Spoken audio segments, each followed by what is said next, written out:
Yeah, good morning, everybody. And good morning, Artie. Welcome back to the show. I understand you were ill yesterday. You are feeling better today, or no?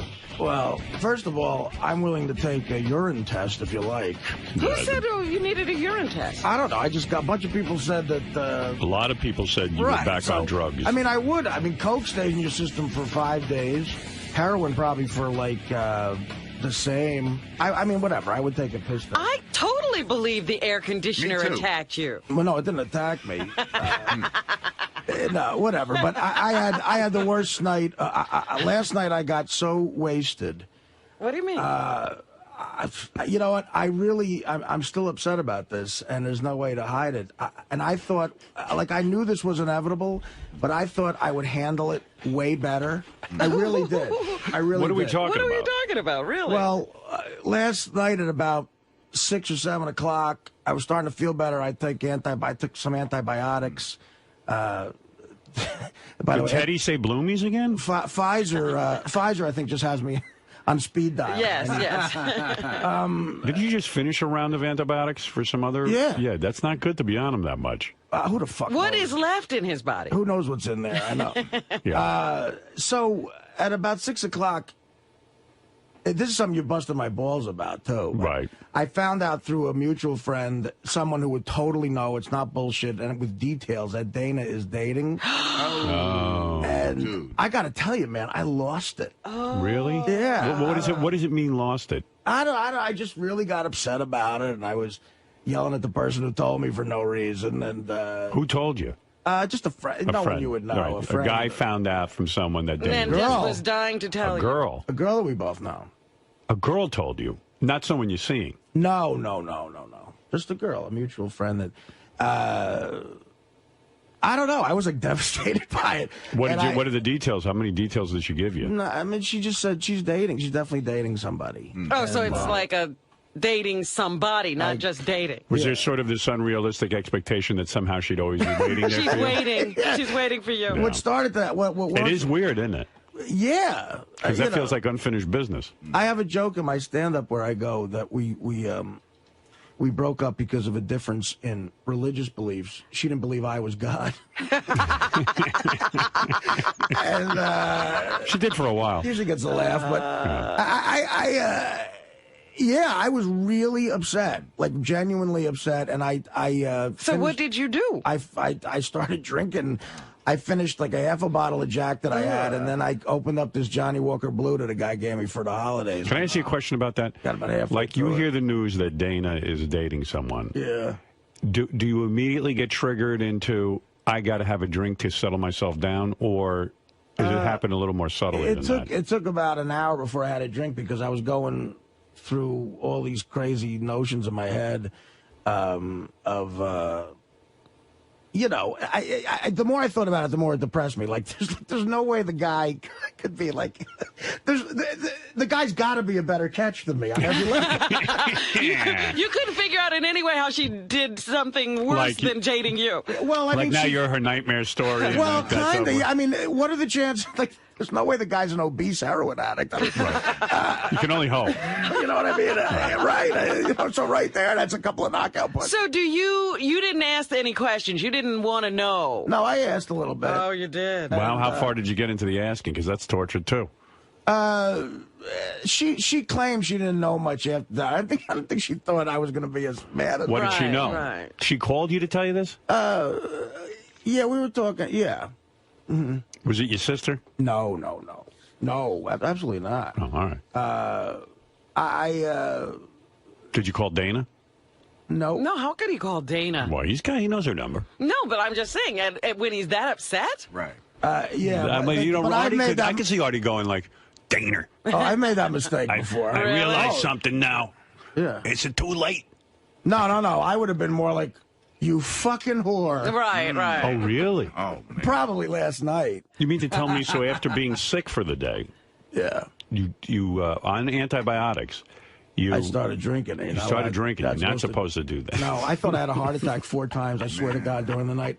I laid down George Carlin. Every one of George Carlin's specials were on HBO too. Yeah, I meant to watch that. Yeah, you know what? I bet you they'll probably have them on demand. I was going to do that too. By the way, go through a bunch of them. I brought in for you in my sick, depressed haze. It was perfect. Did you read the New York Times official obituary? No, you got it? I have it. I would like that. I brought it. I figured you'd like it. I brought it in.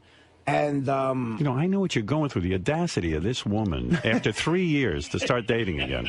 I mean, really. You know, right? He's already going to get over it. I know I'm the asshole here. I know, but it's I mean, not listen, a rational thing. Dana has a tight little body with a beautiful ass. And some guy noticed. And that was mine.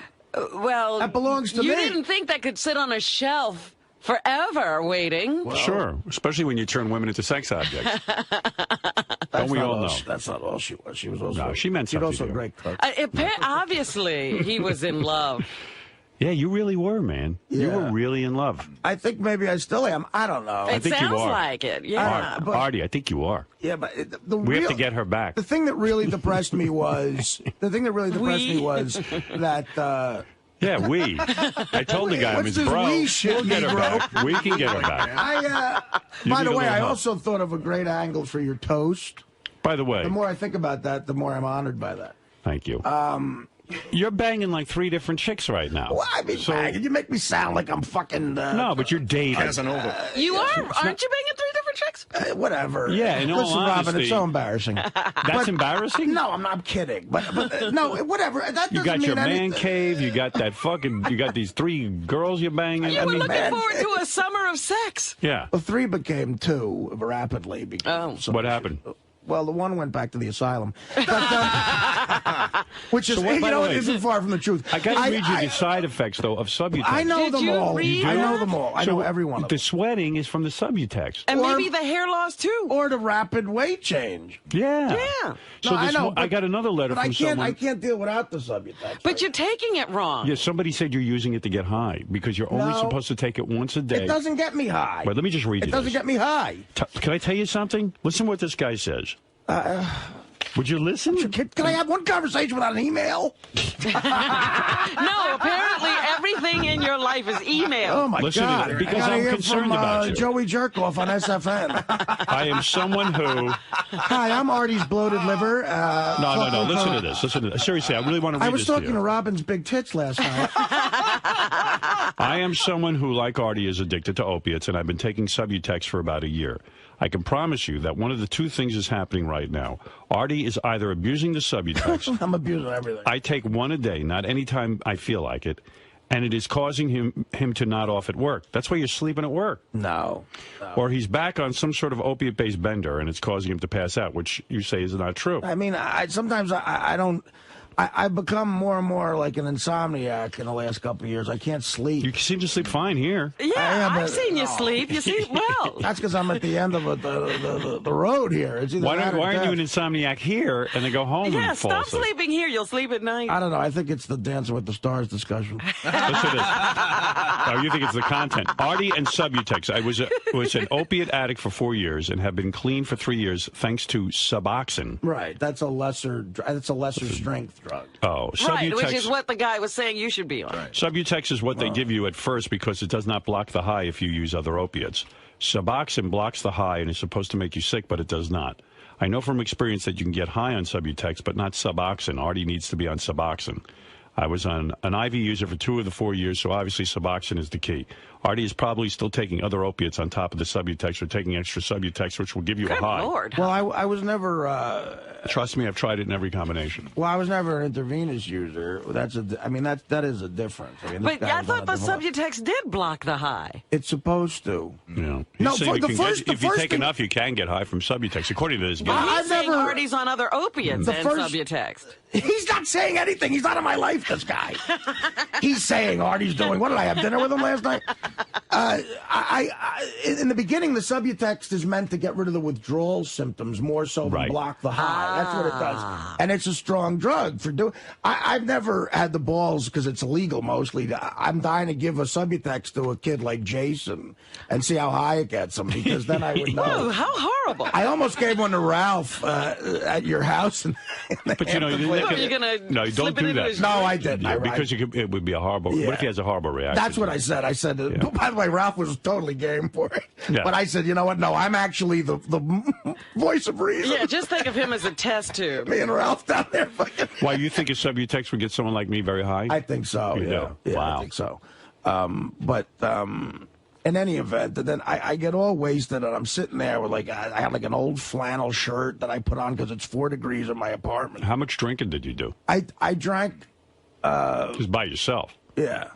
That could be very dangerous. Yes. I drank... That could be a sign you're an alcoholic. Exercising by yourself can be dangerous, too. Right. I probably...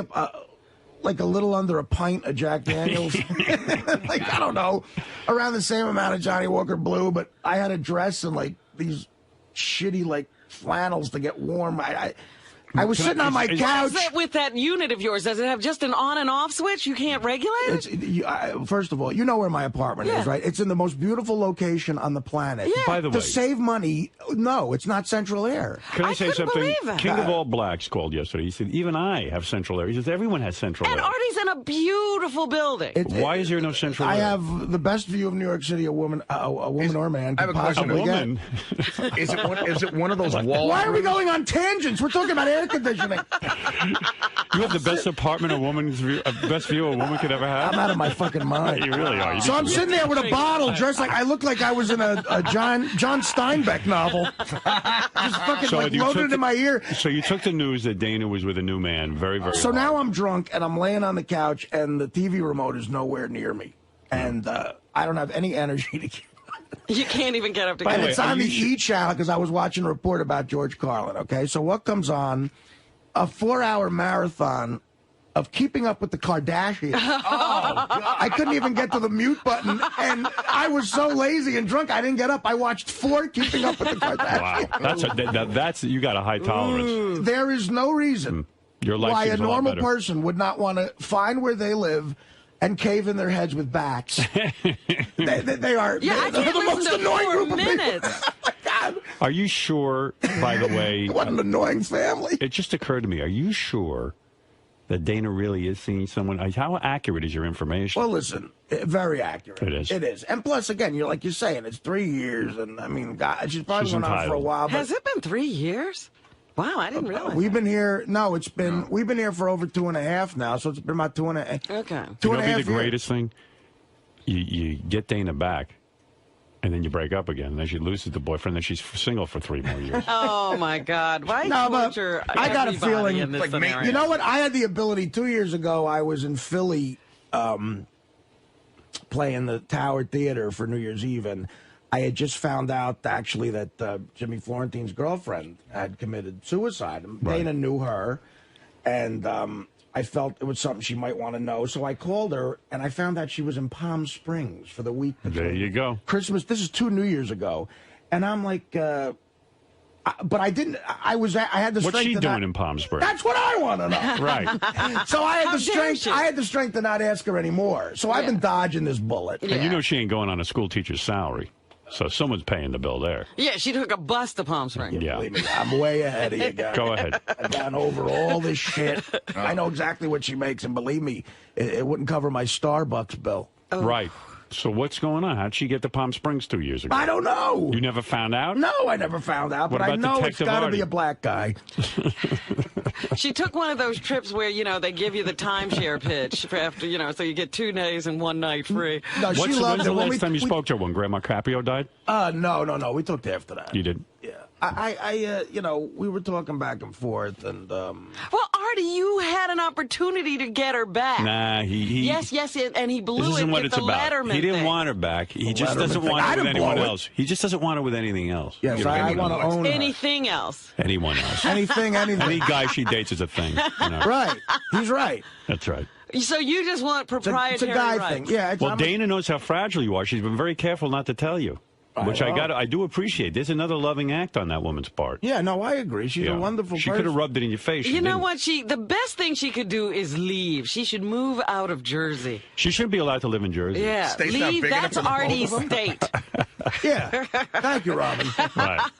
I don't know. When you speak to her on the phone, do you still say "I love you" and stuff? Were you at that? No. Thank God. You lie. No. Do you think, Artie? Look at me. Do you think you're in love with her? Yeah, sure. You are. I've He known said that it for a not while. too long ago, I've known yeah. that for a while. But you know, But you weren't willing she's to- dating fucking, you know, like a young Mark Hamill now, probably. I don't know what the guy looks like, but I heard he looks like Matt Damon, not Do Mark you Hamill. think, let me see, do you think it would help if you saw the guy? No. Oh. I don't want to see the guy. I'll go take a look. When I'm thinner, I have a shot at being in the game, but You don't now, think you're going to do something crazy like try to get her back, are you? No. No. I don't think so. So you're just thinking he's not in love with her. He just doesn't want her to have anybody else. No. I listen. No, he loves her, I but just don't want to see that's the other thing. God forbid I see this fucking guy because, you know.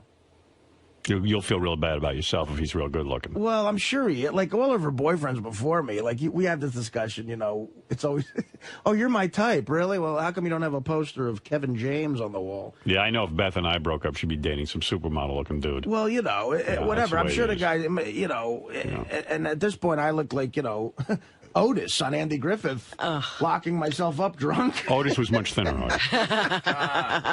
Oh, dear. Well, And a much better drinker. maybe And she's Harry dating a Arms. really ugly dude. Like maybe, like, you know. Would that help? That would help. You think once you go ugly, you never go back, like with me? Hey, that's what I'm hoping with Beth. You know, if she ever breaks up with me, She's she'd- gonna get another. Hey, that ugly motherfucker was a good boyfriend. I don't know. I whatever. You think she's sleeping with this guy? I don't know. Why do you bring that up? I'm sure it's all bad. Everything's bad. You don't think he's living with her, do you? Oh my God. Oh, for Christ's sake. No. And the dog. I bet he petting likes the dog. He loves that dog. I heard the new boyfriend loves that dog. Where am Dog jumps up on him when he comes into the house. Am I amongst friends here? I guess. Yeah. I'm sorry to hear that. That's terrible. I'm sure the guy. Yeah, it'd be funny if the guy, the guy's like, you know, he's got his own show on the Animal Planet. It's Jeff Corwin. Yeah, he's New Jersey's top vet. Yeah, I heard this- he's a billionaire dog groomer. He's a dog whisperer. Artie, I'm dating Jack Hanna Jr. from the San Diego Zoo. Who was the guy who was always on Carson? Jack Hanna. Jack Hanna, yeah. Hey, Frank, you're on the air. Hey, Howard, how you doing, guys? Hey. Hey, if you want to see the guy, he's on the firefighters calendar for 2008. It's Mr. December. Is that right? How do you know that? She's dating Mr. December? Yeah, he's a firefighter in Perth Amboy, Artie. You mean the guy with the 8-pack? Frank, how long? Frank, how long have you been doing comedy? All right, King of All Blacks, you're on the air. Artie, Yeah, King. please be honest with me, man. Be straight up. Keep it 100. Would you be angry, more angry if she was dating a black guy than a white guy? Would it make a difference to you? This is one of those questions I got to answer to stay in show business. So no, it wouldn't bother me. And if my only son was gay, God, would that be like a fucking dream come true? There you go. You want a gay son. Oh, how did you guess? You would prefer a gay son. King, how did you guess? If a genie gave me 3 wishes, the first one would, of course, be my ex-girlfriend's dating a black guy. Of course, who wouldn't want that? Seriously, would that bother? It would bother you, huh? No. Or wouldn't it say to you, she wasn't the right girl for me anyway? Did I think? Well, yeah. Well, not the girl, not the right girl for my mother. You know what, King? I'm going to be dead honest with you. No, it really wouldn't. I mean, it just the fact that it's a guy. You know. I mean, I don't know. All right. Well, You would care. Hey, Artie. Well, why'd you ask then? Now, let me ask you a question. When you went shopping for your apartment, Yeah. didn't you ask the broker, did the apartment have central air conditioning? Listen, I'll tell you what. And again, Robin, I think, is the only person who's seen my place. The location is so it's amazing. unbelievably perfect. And but there's even no, but the king even said yesterday that, you know, he's a street sweeper and he's got central He's got air. central air. how, This is talk to crazy. the That's builder. all- These are. But that's also is it one of those wall throughs? What do you mean? Does it go It's through a like a sleeve. sleeve in the wall? Because that's Yes. standard building stuff. Yeah. King is yeah. laughing at you. But I mean, But King shouldn't listen. be laughing at anybody. Listen, my apartment is really shouldn't. it's like got appraised for like $1.5 million. You know what? Come on. We were walking down the street last night, and we saw this building with nothing but wall, those window air conditioners. Oh, yeah. And It's not like that. And Jim looked up and he said, I don't think Artie's building looks like this. No, it's weird. It's like nothing comes out of the window. It juts into the house and almost creates like another shelf. But this guy, you know, he pinched pennies, mate. I mean, you know, he fucking saved whatever he could. And the location is, like, in other words, if you shut my shades, it's a $200,000 apartment.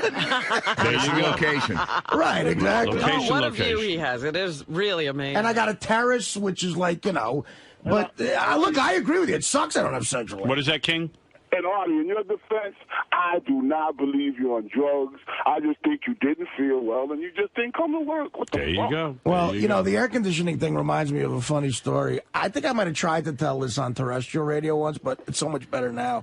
When I was a longshoreman, I worked with one of the longshoremen was this Hispanic guy, Portuguese guy, and he was always out, and he always banged whores. Uh-huh. So he used his last day up for sick days, and he was going to get, like, docked money and shit, so he was panicking.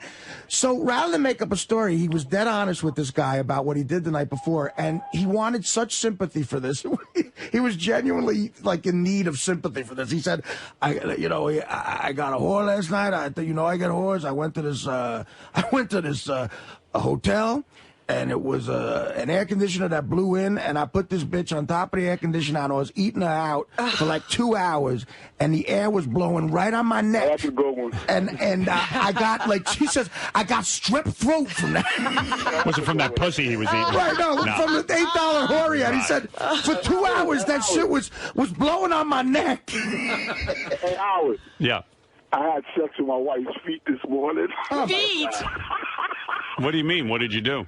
Yo, I just lifted up the blanket, and I was rubbing my dick against her feet. Was she asleep? I hope. Yeah. Oh. Yeah. That's rape. While your wife was sleeping, you raped her feet? Yo, and I came, and I felt so fucking bad. I took a shower, and I ran out the house. Like, I did so wrong. I can't believe you. What you're telling me. I mean, your wife's sleeping, and you see her feet, and you rub your dick against her feet, and you come. Yep. Yep, Wow. on the wood floor, on the That's fucking hardwood weird. floor. Does he come on her feet? He came on the floor. You came on your my floor, God. huh? Foot fucker? I got chocolate, like that real chocolate brown wood floor. The shit was going plump, plump. I looked at that shit, I said, oh, this is disgusting. I gotta get out of here. Are her feet that great? No, I mean, they're regular. They're pretty because they got regular. red toenails. You I know, wonder like, what happens with him, like sexually with feet. Like, how does that fetish come about? I I don't don't get know. it. It makes me crazy. I wish I never had that fetish, man. Eddie I Murphy, hate it. maybe it's a black thing, because Eddie Murphy, before he even had that controversy, like, it's in Boomerang, the movie, like, he openly says, I have an insane foot fetish. Right. And if they're clean, it turns me off. Oh, my God. Oh, my God. You like I dirty can't feet. describe it. Yeah, not real dirty, like walking in mud, but like that little, like that smell, like if you wear sneakers with no socks on. Oh, dude. So that did is your wife's feet smell? gross. No, they don't smell, but they got a tinge, like a tartness. You know, because they're dirty. They're not, she's like, well, let me wash them first. I'm like, no, wash them. I'll Wow. tell you, man. That's a whole I know, thing. it's not good. It's not Now he's got an image in my head of a black guy fucking Dana's feet this morning. Oh. Robin, No, if a no. guy, if you were, let's say Jim. Let's say Jim, like you sake woke of up. argument. Let's say you woke up and he was beating off on your foot. Would you break up? Oh, yes, I would be out of there. You'd Call say like, cops. wow, there's some issue here. Yeah, right? you've got some problems. That's a scary fucking thing. And then when they go, oh, you're crazy and deal, it makes you harder. Like they go, Like you like that nut. crazy Yeah, label. you nut. Right. Jesus. And then, but you don't enjoy it. You don't enjoy the fetish because you know it's odd. But you don't care at the point because you're trying to come. But after you come, you go, that's the worst. I'm the worst. Do you rub the penis on the feet? Yeah. I see. So like you keep humping the foot. Yeah, but you smell them first with your nose very daintily. Like you don't go like that. You smell them very gently, and then you get your dick is hard. Then you take your dick out and rub them against it. And if you can't do that, you might get one of their dirty socks and put them on your foot. And if you can't get to a foot. Wow. That's wild, man. That is just fucking wild. I believe every word he's saying. I do too. He couldn't make that up. Right, and doesn't that wake your wife up? Like, I mean, because to rub your dick on a foot. Well, she'll wake up sometimes and go like, hurry up. Oh, Right. my God. Like, get it over with, you fucking asshole. Right. How romantic. Like that type of shit. And that makes me happy because I like to be talk like that, too, anyway. But she's serious. She's like, hurry up, fuck. Are you like when she, like, insults you? So he's a submissive. Yeah, I like that. Yeah. He likes to be humiliated. He likes to be humiliated, yeah. And I have Clearly. Spanish girls, so they really don't like to do that. They like to be, they like for you to tell them what to do. Is he the same guy that likes to get peed on? Yeah, or pee on people, I think. No, I don't like to pee on nobody. Oh, you don't? I don't get that. There's a comedian I know. You like when a girl that's pees weird. on you. Yeah, I like that. Oh. He goes, I don't like that. I like something's that. wrong with that. Sick motherfucker. That's insane. Could a chick be kind of ugly but have really hot feet, and that would do it? Oh, definitely. I said that you should have I called her one time and said you should have a pretty foot contest, but the woman doesn't have to be pretty. It's just her feet have to be pretty. And you could jerk off just on a pretty foot, even on an ugly chick. Yeah, I judge that shit, man. We should have a butterfoot contest. Yes, no, butterface, pretty feet. Butterface, pretty feet. A butterfeet. That's a weird thing, man. That is. I mean, I believe him. I don't get it. Yeah, you know what I don't like? I don't like the manicure, like with the white tips. Oh, the French manicure? I don't like that. Right. Yeah, it's weird. I don't like that. I don't like that on a woman's foot either. All right. Thank you, King. Fascinating Love you, life. man. Love you, too. All right. Bobo, you're on the air. Yeah, how you doing there, Howard? Hey. You going to tell us you have a foot fetish, too? No, I don't go that way. Hey, Howard, do you think you'd be able to get your hands on those Channel 9 shows? They were so great. I mean, I go into the archives, the Bobo Shrine. Every once in a while, I pull a tape out. Would I be able to get the rights to them? Apparently not. I gave up trying. As really the person, who's got the rights? I'll tell you who's got the rights.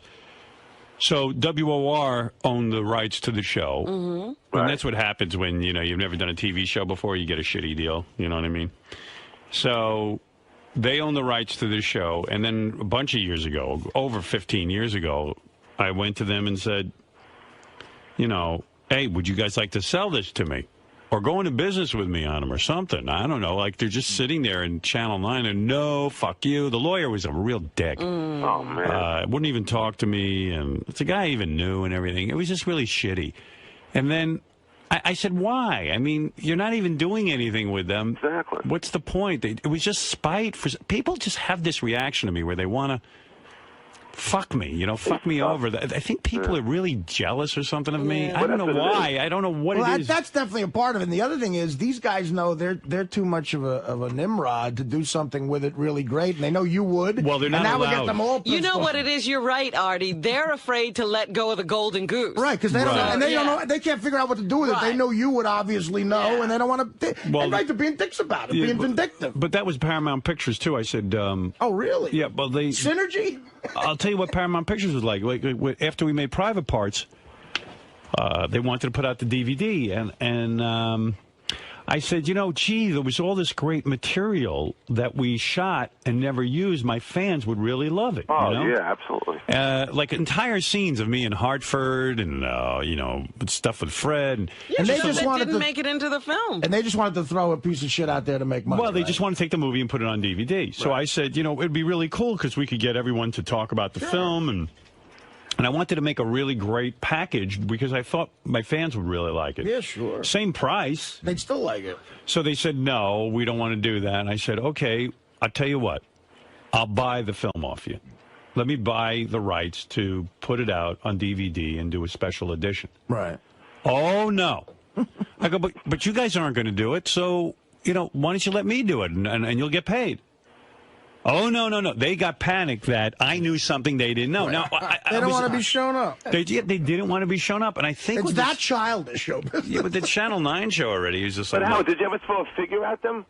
Sure, I said to them, let's sit down and talk about it. They wouldn't even talk about a figure. They wouldn't even talk about any of this. They said, no way, we won't do that. Stuff with the tapes, right? What? Remember K-Rock played that game with the tapes? They wouldn't give you the tapes, and finally you gave him a boatload of money?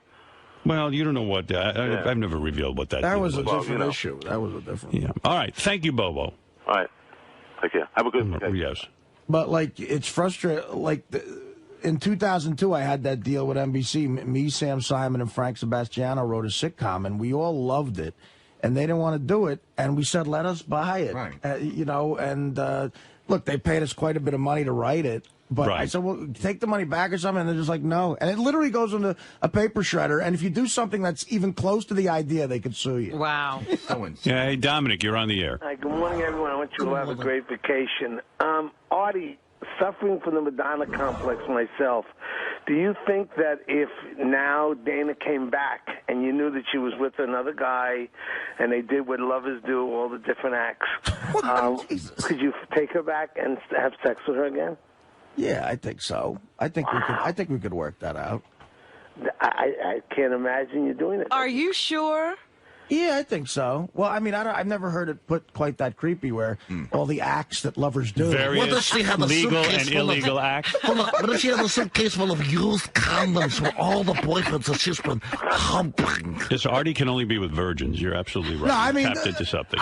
You know what, Dominic, I understand what you're saying, but I think I have a deeper feeling for it, to where if it was done in the right way and we talked about it, yeah. But would you are you the kind of guy who wants to know everything? Are you going to ask, No. what did you do? No. That's the creepiest. No, absolutely not. I never ask I about don't that want shit. Is it, you know what? Is it done? Is it over with? That's all I want to know. That's all you want to know. Right. So why do you could kiss her lips no matter what? Oh, Jesus you Christ. asshole. Which lips? You That's talking about the lips on her face? That's a very old-fashioned Italian thing. I mean, look, I met her when she was 29. Everybody's got a past. I mean, what are you going to do? All right, Dominic, thank you. Have a good vacation. You know, Dominic, thanks. You too. Could you kiss the mouth that kissed his six-pack stomach?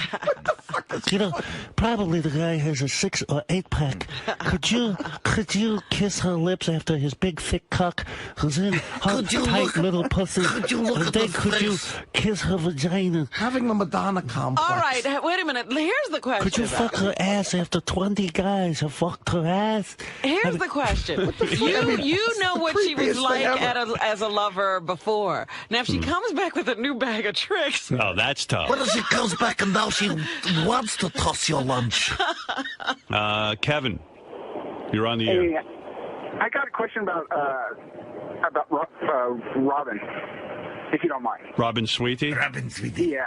Do you think that if you pull in 5 people out there in the office that's been working there for at least a year and a half or more, that Robin can name them by name and say what the job is? Robin can't do it, neither can I. Gary, bring in here. Gary, bring in 5 people who have been working with Robin at least a year. Working Robin with or Robin? just here? Yeah. Robin doesn't work with anybody except the people in Bullshit. here. People you say hello to every day in the hall. Oh, my God. And you say hello to them, too. What, Gary? Yeah, I guarantee you Robin can't name one of them. This is the best. Oh, you pisser. This You is the best. can't name them either. Well, let's see. First, I'll let you go, and then we'll see how I do. Yeah, right. I bet you I can name more of them than you No, can. you can't. Probably right. Don't bring in Greg. Yeah, she I know knows Greg. Yeah, for the sake of my friend Jim, don't bring... I might have a hard time with Greg's name. I'll point out Greg to you. Yeah, we're pretty bad at that stuff. And it gets to a point that after you see everyone in the halls for every day, and then you can't ask their name because... Right, that's what I'm saying. That it's embarrassing after 5 years to say, what's your name? Oh, I see some people coming in already I'm going to have a problem with. Yeah, but at least... Here we go. Here we go. All right. Here are 2 gentlemen. 3 gentlemen. Oh, good. Oh, this is good. All right. All right. All right. You want me to go? No, you should go. No, I want you to go first. All right, I'll go. But let me write down the names. No. Yes. You have to say them. No, because you got to go do this, too. No. All right. The first gentleman is a guy who is an extraordinary engineer. And you don't know him. Don't worry about it. Let's see who I know. This gentleman is an extraordinary engineer. He's probably the... Write down his name. We'll write him down at the same No. time. Yes. I want to see if you know his name. Write it down. I'll write it down, but I want to see if you know his name. All right, we'll play the game and we'll flash at the same time. All right, go ahead. I'm already done. I am too. What'd you write down? What'd you write down? You see, she doesn't know. No. I know. No. What Gary, name did you come put? here and look at my paper. Show it to me. Well, you got Gary right. Both names on here that I know. Okay. Did she get it? She did. She got it right. Did you? What's his name? No, I'm not going to say anything. I'll let you read it, though. Oh, no. I'll let you read it. No, come on. No, I'll let Gary read it. Get over there and read it. Did you write it down, Howard? Yeah. Okay, perfect. What? Go. Howard, you go first. I don't have the right name. I know. What name did you put? I swear I don't know. Evan. That's right. I had that down. Evan. Oh, you liar. I did What Evan. did he write? Yeah, Phil. No, get out of here, Evan. 𝗦𝗵cie𝘄. Seriously, Evan's like the best engineer He ever. is. He's great, and I know him very well. Evan, tell everyone what you do. Oh, he just ran out in humiliation. All right, go ahead. All right. Thank you. Vindication. Now, these two guys have been...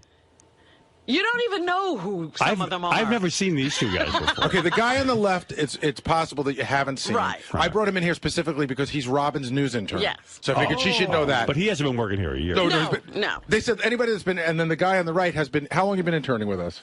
September. What, since Since when? last September. Yeah, these aren't two good choices. No, you got to have... Evan was good. Evan's perfect. All right. Yeah. Because there's not a lot of people that fit the bill. I'll try to think of... Go back to the E room. All right, but let's see if Robin... But let's see if Robin knows her news intern. Right. I do. All right, what's his name? Michael. Wow. That's correct. Yeah. There you go. Well, you're doing good in this, and I'm doing shitty. Yeah. Let me go back, Howard. Let me go back to the E room. You got one more? Perfect. Poor fucking Evan, though. I mean, I really knew his name. I wanted to make the big Yeah, clip. right. I did. I really did know. Sure. I did know. Sure. I know this one. This is 𝗬𝗲, right? Yeah, you 𝗬𝗲? Julie Jr. No. I used to, you know what? I'm so glad Isaac left. I used to mix up 𝗬𝗲 and Isaac. No. Yeah, all the time. Oh, my goodness. They're both bald. Oh, I know who this is. This is Dana's new boyfriend. Oh, now you're doing a good job. How the fuck this is perfect. Does anybody know these people? Well, I know. I've never seen any of them. I want them all thrown out of here. What are these strangers doing All right, here? Gary, the first gentleman, how long has he been working here? Have you been here? Well, say how long? About 3 years. 3 years. And who do you work for? Howard TV. Howard See, TV. I know they all work for Howard TV. You've been working here 3 years in our building? I actually interned at E. You did? And I worked there. Do you have any idea who this is? I know his face. When I don't Greg even know got his bumped, face. when Greg got bumped up to taping Ronnie 24/7, he became the guy who gets in your face. Right, and I see him best doing of the that week. every once in a while. But yeah, I know that each and every one of these people works for Howard TV. All right, do you know his name? I don't know any of their names. Me neither. What's your name? Chris. Chris. All right. You don't know the guy on the left been here. He was an intern at were you an intern at K-Rock too? Wait a second. This is great. This is great. Now, how long you been working here? About a year. A year? Yeah. Oh, forget it. We don't even know. I didn't I even see saw him you. in the hall. I only know him because I had him in the Santa thing. Oh, really? Oh, that was your Santa? Yeah. Your surprise Secret Santa? I don't even know the name of the chick I got a gift for.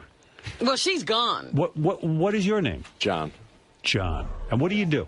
I'm the lighting board operator. Are you really? Good for you. Quite That's a frankly, good this job. kid's got an attitude. We're going to have you fired, John. Wait a minute. Does Fred know them? Does Artie know them? I know.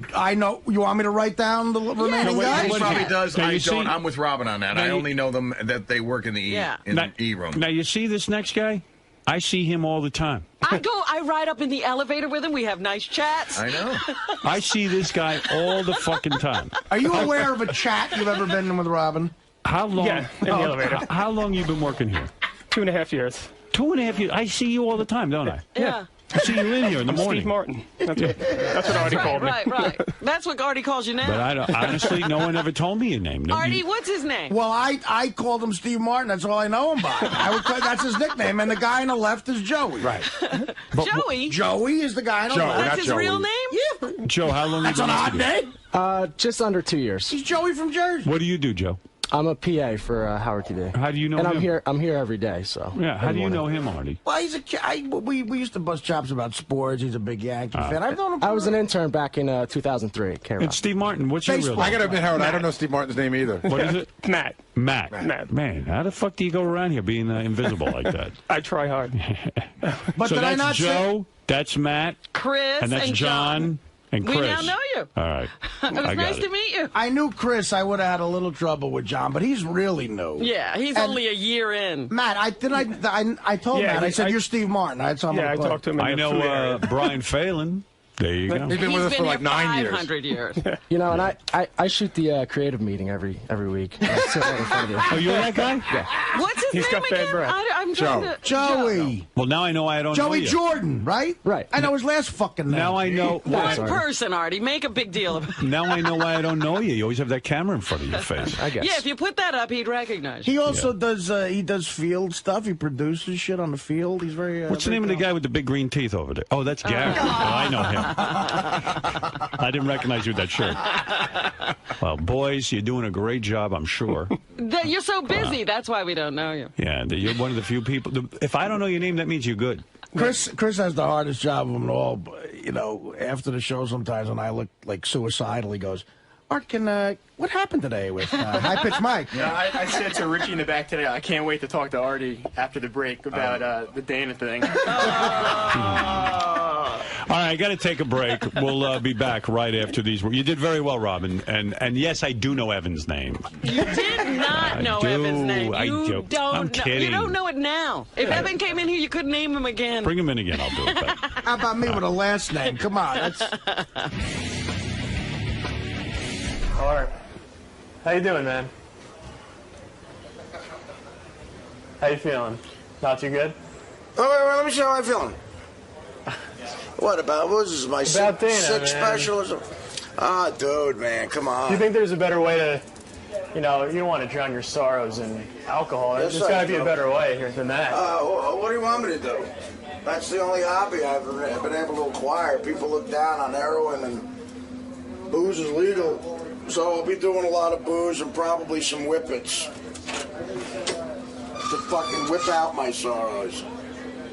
That's besides fucking every hot piece of fucking ass from here to goddamn Rhode Island. Guys, no one knew your names. How does it make you feel? No, I'm pretty fine with that. According to plan. Well, actually, Joe, you were the only one. Artie knew your name. Artie, so, I mean, it's not bad. I don't mind.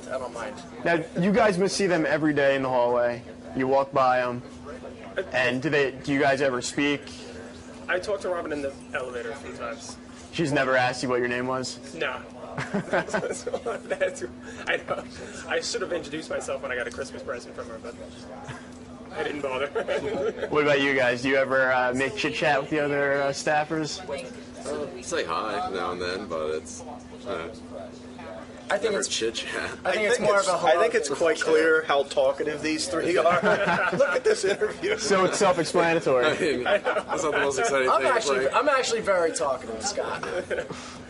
All right, guys. Well, hopefully from now on you have a better relationship with the crew. Of course. We're so beaten down by the director, we walk around with our heads down.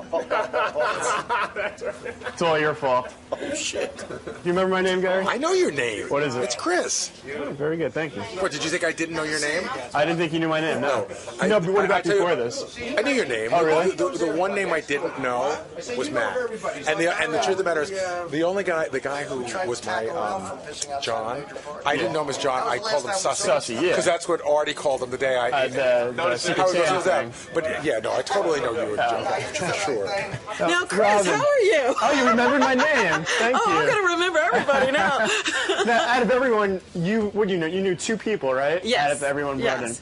Now, is it awkward being presented that situation where Howard brings people in and you're asked if you know their names? And well, they want to imply that it's only me. No, but it's everyone. Fred doesn't know anybody. Howard doesn't know anybody. And I don't know anybody because we're stuck in that room and we never get out. And people are usually introduced to us, maybe en masse, if they're introduced to us at all. And we see everybody. And you can't remember everybody's name unless, you have something to attach it to. And then we wind up having conversations with people and realizing I could never call this person by name, but I know them. Like I said, when everybody walked in, I said, I know everybody who just walked in works for Howard TV. I know I see them every day, but I don't want to ask their name after saying hello to them for 2 years. Like our engineer that you take the elevator with frequently and you have conversations with. Yeah, what's his name again? Oh, come on. It's Matt. Matt. Yeah, I even know Matt fishes. He tells me fishing stories. You know so much about him, but not his name. That's what's crazy. I know tons of things about him, but I wouldn't be able to tell you his name. All right, thanks, Robin. Artie, if I don't see you, What if I die? have a good trip. What if I die over there? They died with their boots on. Did you ever see that? Am I in your will? I saw that. It's about heroes. It's about heroes. I saw that, dude. That's right. It's not about homos. It's about heroes. Well, I know you want to talk about the Prince of Tides or something, but... Please, why don't you give him a goodbye kiss? Come on, Larry. No, you know what? No, I have to work on myself in therapy. I'm going with the boys to save this country. Take your therapy and shove it up your ass, you yuppie ass. Where the fuck is Teddy? Where the fuck is that future unemployed cocksucker? That damn motherfucker. The two camera guys almost collided. Light died. It's like the perfect storm. The light died. That would have been how. His light just died. Let me do an impression of Lisa. You ready? Yes, it's on. I'm not sure. Oh, where'd you get the dress? Where did you like it in there? Hey, what's up with Dana? Hey, coming to my cookie party? Hey. Oh! Very physical bit. Oh, shit! How do you feel about your upcoming trip? I'll give you $20 to pick that up. Well, you pick it up. I'll pick it up. I'll do it. Pick it up. I'll give you $100. Pick it up. Oh my God! Oh my God! Sexy. Yeah, whatever.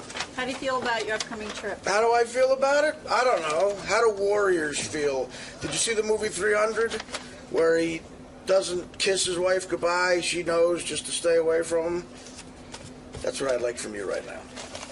Some old-fashioned broad type shit where you just cook, clean, and shut up. That's what me and Ronnie want. I'm going off to fight for this country. Tell jokes, make sure our soldiers are happy, smiling. So when they fucking karate chop those gooks over there, they fucking do it while they're smiling. And you're over here. It's getting upset, man. I can see it in her eyes. I don't know. You're over here getting in Ronnie's way when he's got real business at hand. Documentary, 𝗦𝗫𝗄𝗍. Are you scared? Hair dye. Am I scared? Do I look scared? I don't get scared, sweetie. Maybe some of the guys you've dated before get scared. I don't get scared. We're afraid to go with you, Bluto. We might get in trouble. Well, just kiss my ass from now on.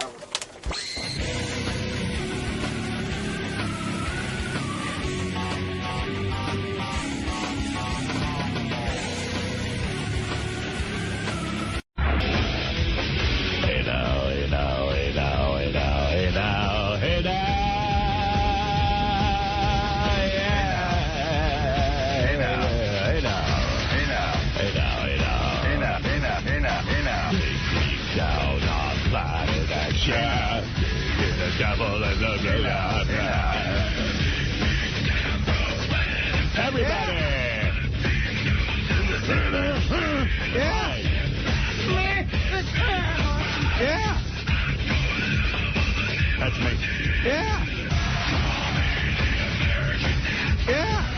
Hold me, the American dream. Yeah! Yeah! Rob can really write some music, you know? Yeah! Robert Zombie. Yeah! Zombie. Yeah! What song opened the show right before that? Was that 𝗏𝗏𝗏𝗏? Was that right before this? No. I love that song, but those guys were a pain in the ass. I'm trying to think, because I totally listened way before this. Yeah. I'm trying to think what opened the show before this. That would still be the opening to my show, but every time I played it, the guys would get crazy. And I don't know, man. I just couldn't put up with it. Well, now, this is your Tonight Show theme at this point. Well, Rob wrote this song with me in mind, and I got to perform it with him. And I wish I could have been better. I was annoying in that recording session. I was like, Rob, I can't do it the way you want me to. I was like a little bitch. He's your Paul Anka. Yeah. Well, Rob's so good. This is his style. I don't know. I said, Rob, I don't know how to sing. He goes, just yell. And I go, well, I'm hurting my throat. He goes, shut up and sing. I said, okay. I'm hurting my throat. That's not a rocker. I was burnt. I'm not. I talked to him. I was absolutely not a rocker. Get off my fucking rocker. Hey, now. I was listening back to the show yesterday. I'm cursing too much. I'm going to put a limit on my cursing. I'm every other word. Yeah. A little out of control with it. You know. You know what? I noticed that. It's funny you say that. I noticed that you've been, well, I mean, you know, you get angry. I thought he came back in the new year with a new resolve. I noticed he was cursing right off the bat. Well, maybe he was just letting loose. I was listening yesterday, and I used shit and fuck in the same sentence. I was like, shit, what the fuck? And I was like, you know, what is that? You say that a lot, actually. Yeah, I was like, well, I never used to say that on the radio. Maybe it's, you know. You couldn't. Yeah, I mean, I got through a show without... But you know what? I don't know what to tell you. It's just coming out of me. Feels right. There's something so right. Yeah. Loving you. Yeah. If saying shit and fuck is wrong, I don't want to be right. I don't want to be right. So I had a big day yesterday. I ran home. I tried to squeeze in a game of chess because I'm obsessed. And I was tired and I lost quickly. And I was like, I'm an asshole. Like, you know what I learned? I learned you can't do everything in one day. Well, that's true, yes. Yeah. But I want to get everything done in one day. Plus, I had a million phone calls to make. Why would you think you do well in a very quick game? I don't know. I don't. I just get a Jones to play. So What's quickly? How fast? I was just playing too fast. When you have certain time controls, you're supposed to take your time, and I didn't. I lost quickly. And so what's quick to lose in a chess game? In a half hour. Half an hour's quick. Yeah. Oh. But that's a good round of, getting in some chess. Yeah, well, but I was I don't like when I lose, and I was disgusted. But I had a lot of fun. But you certainly don't learn anything either when you're not considering what you're doing. Yeah. And then I lied to Beth, because Beth called me. She was doing something for me, and then I said, I can't talk. I'm on the phone to Don. And she said, you're playing chess, aren't you? And I go, no. Wow. Now you're lying about chess. I said, chess is my girlfriend. Really? You're cheating on her with chess? Yeah, and she called me out on it. Called me out on it. She caught me. It is getting serious. Nah, it's fine. No, I've put it into perspective. I talked to my psychiatrist about it. You got this all worked out now? Not all, but I'm working on it. I got problems. I got a lot of issues, brother. He didn't blow off another subject? He said, No. This time he figured, oh, my God, he's brought it up again. It must be real. Right. This guy must think I'm fucking insane. I am insane. There's no question I'm insane. I'm legally insane. They just said they're going to lock me up. No, you're functional. I'm functionally You're a insane. functional lunatic. But I think I'm a lunatic, Robin. I honestly think I've always thought you were a lunatic. Am I really a lunatic? Oh, my God. You don't see yourself, do you? No. Do you think this guy thinks I'm a lunatic? This guy? Which guy? My psychiatrist. Oh, I'm sure he does. He wanted you in there 5 days a week. Am I a lunatic? He thinks you're a rich lunatic. No, but somebody who wants you to be there 5 days a week is saying you have major issues. Why am I such a lunatic? What happened to me? It's that obsessive thing in you. It's just, It's very strong. Yeah. Well, it's like when you listen back to the best of stuff and realize that you really were egging on Fred, and I didn't even know. Yeah, I mean, everyone else knows that you do that, and you didn't know it. That's like, Robin, what do you mean I'm a lunatic? Be honest with me. Be straight. Give it to me with both barrels. Give it to me. Don't hold back, and I'll shut up. Anytime you want to do something that No, really give it to me. Don't even hold back. That most people would they would do, and they would get it over with, and it'd be done. Right. Like, you wanted to get a nose job. Right. And we were like, please don't, because we can't live through it. Right. So is that because you're going to be, something's wrong. And it went wrong. Oh, God. And remember, it was. There was nothing wrong. No, you were like that. I know. But is that the extent of my craziness? Extent? You don't understand how difficult it is for people to live with you during that. Yeah, I know. I can't even live with myself, though. It's a drag. So that's what it's like. It's like everything you do, it's like, oh, boy, here he goes. If he does this, get ready for horror. Yeah, it's going to be tough. You're going to have to tell him he's okay, even though he doesn't think he's okay. Do you think Beth is crazy to be with me? I think she has a difficult life. She does, right? Yeah. Why is it difficult? What is difficult? Because I only see it for how many hours a day. Like if you're doing your nose, I'm only going to hear it for a couple of hours. Then you get to go home. It's like being an aunt as opposed to a parent. That's right. She's going to hear it day in, day out, 24 hours on the weekend. I think you need a woman, like we all do, with a certain personality to be compatible. I think Beth has that that perfect personality for you, which is very nice and tolerant. Well, I'm not saying Beth isn't the perfect personality. I'm simply saying it's not easy. And I've heard the panic in people's voices when Howard has to do something, go somewhere, do anything. Right. Because everything has to work perfectly. Who have you heard panic? Oh, it could be anybody. Laura, Ronnie, everybody goes nuts. Because I'm like a child. Everything Because has to be. you will whine. And, I mean, poor Ronnie with the car. No, he fucked up. I mean, he did fuck up. But I'm telling you, he probably wanted to commit suicide. I obsessed on that car. You know what, Howard? It was terrible. You're a tortured guy in some ways, and I think, I know. Here's an example, and this might be, I don't know shit about this, but I'll try to explain it from my standpoint. You set up this wonderful trip for us, right, in Tampa. Okay. It was horrible for me. Right. I know it was. Yeah. And I My saw your psychiatrist face. figured that You out. had, like, down to me, having the right steak and being comfortable in that fucking chair, and when I went to tip the limo driver, this is a classic you thing. Me and Tim Sabian went to tip our limo driver who took us to the airport in Tampa to get on the jet. And Howard came running over after all you did for us that week and said, no, don't take that from me. I want to get it. So you're obsessing about all these little details down to me and Tim tipping this guy to where you torture yourself. Yes. And you're that conscientious and that into other people. And when other people don't do that to your level towards you or someone you know, I think you get way pissed off at them. Right. You expect everyone to be that conscientious, and everyone just isn't. I expect that from my kids, and then I have to put it in check. Right, and then my kids will accuse me of not being caring and attentive, and I'll go crazy. That's the point, though. The point is that even when you do it, you can't get it 100% right. Right. And you expect everybody else to get it 100% right. Right. I mean, I've seen him go crazy over a can of soup. You have? Or, whatever it is you want. If it's not there, it never occurs to you that everybody couldn't do everything you wanted to do right when it was supposed to happen. Right. You have gone crazy because you couldn't run a remote control. I know of things where people have taken vast trips. Remember you left your power cord at home. Well, I was upset. And it became a major issue until he was... First of all, Benji had one that he could use. And second of all, they managed to get one to Ross Zapin. Yeah. So I didn't complain. Oh, please.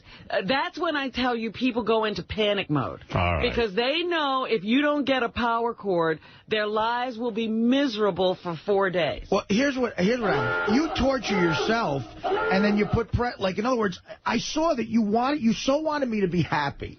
You know what I mean?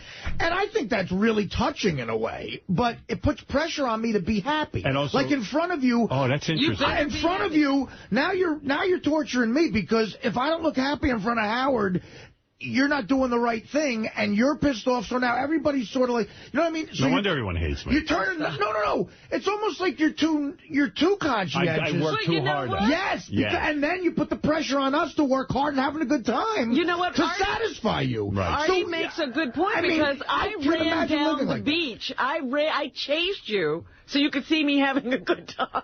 Right. I want Howard to see me having a good time. That made me feel good. I was like, I got to make sure he knows I'm really enjoying it was really, exactly. That actually did make me feel good. I was like, oh, good, Robin's up early, running around, and look how comfortable she got all her gear. You called me, another great example, you called me when I got in. You don't even know. I went to your room before you got there and checked your room. Dude, I know. And I'll tell you what, as great as that is, I feel sorry for you because of how torturesome. Because I'm one little minuscule part of your existence, which includes this job, your family, whatever the hell else you got going on. And my God, if you're obsessing about my fucking room in Tampa, what must the rest of your life be like? And doesn't it remind you, did you ever see The Twilight Zone with the little kid who wants everyone to be happy, and if they're not, he kills them? I think, I don't think you're at that level, but there's a little bit of truth in that. I mean, and look, and again, And the other thing you do is, I mean, you know, whatever. You're clearly a guy who probably operates at a little higher intellectual level than most, and you get mad at people that don't think of something you thought of. You know what I mean? Like, what do you mean? Like I see in a meeting, or sometimes Gary gets put through this. Gary's raising his hand. You know, if someone doesn't think of a great idea you had, you're mad at them for that. I am? Not even an idea, but the implementation of it. If they didn't consider he doesn't know what he's doing. He would have thought. He needs a lot of guidance. It's almost like, here's the example. It's like Einstein yelling at an assistant for not coming up with the theory of relativity. Right. You have a thought in your head. Me, dummy. Right. Artie's right. It's almost like your head's spinning ahead so fast that you've already seen it so clearly that you can't imagine that someone hasn't interpreted it yet. You know what I mean? You have gotten much better. Yes. But in meetings, remember what those meetings used to be like? There was a period of time where I thought I was going to throw up before meetings. Because really? There was one. I'm shocked to hear this. It was right after the movie. There was one period of time where you yelled at me in front of everybody for like 5 straight meetings about, like, again, tiny things that probably didn't appear tiny to you. Like what? Give me an example. Oh, God. It's you know, that was a few years ago, but it would be every subject would be followed by a rant.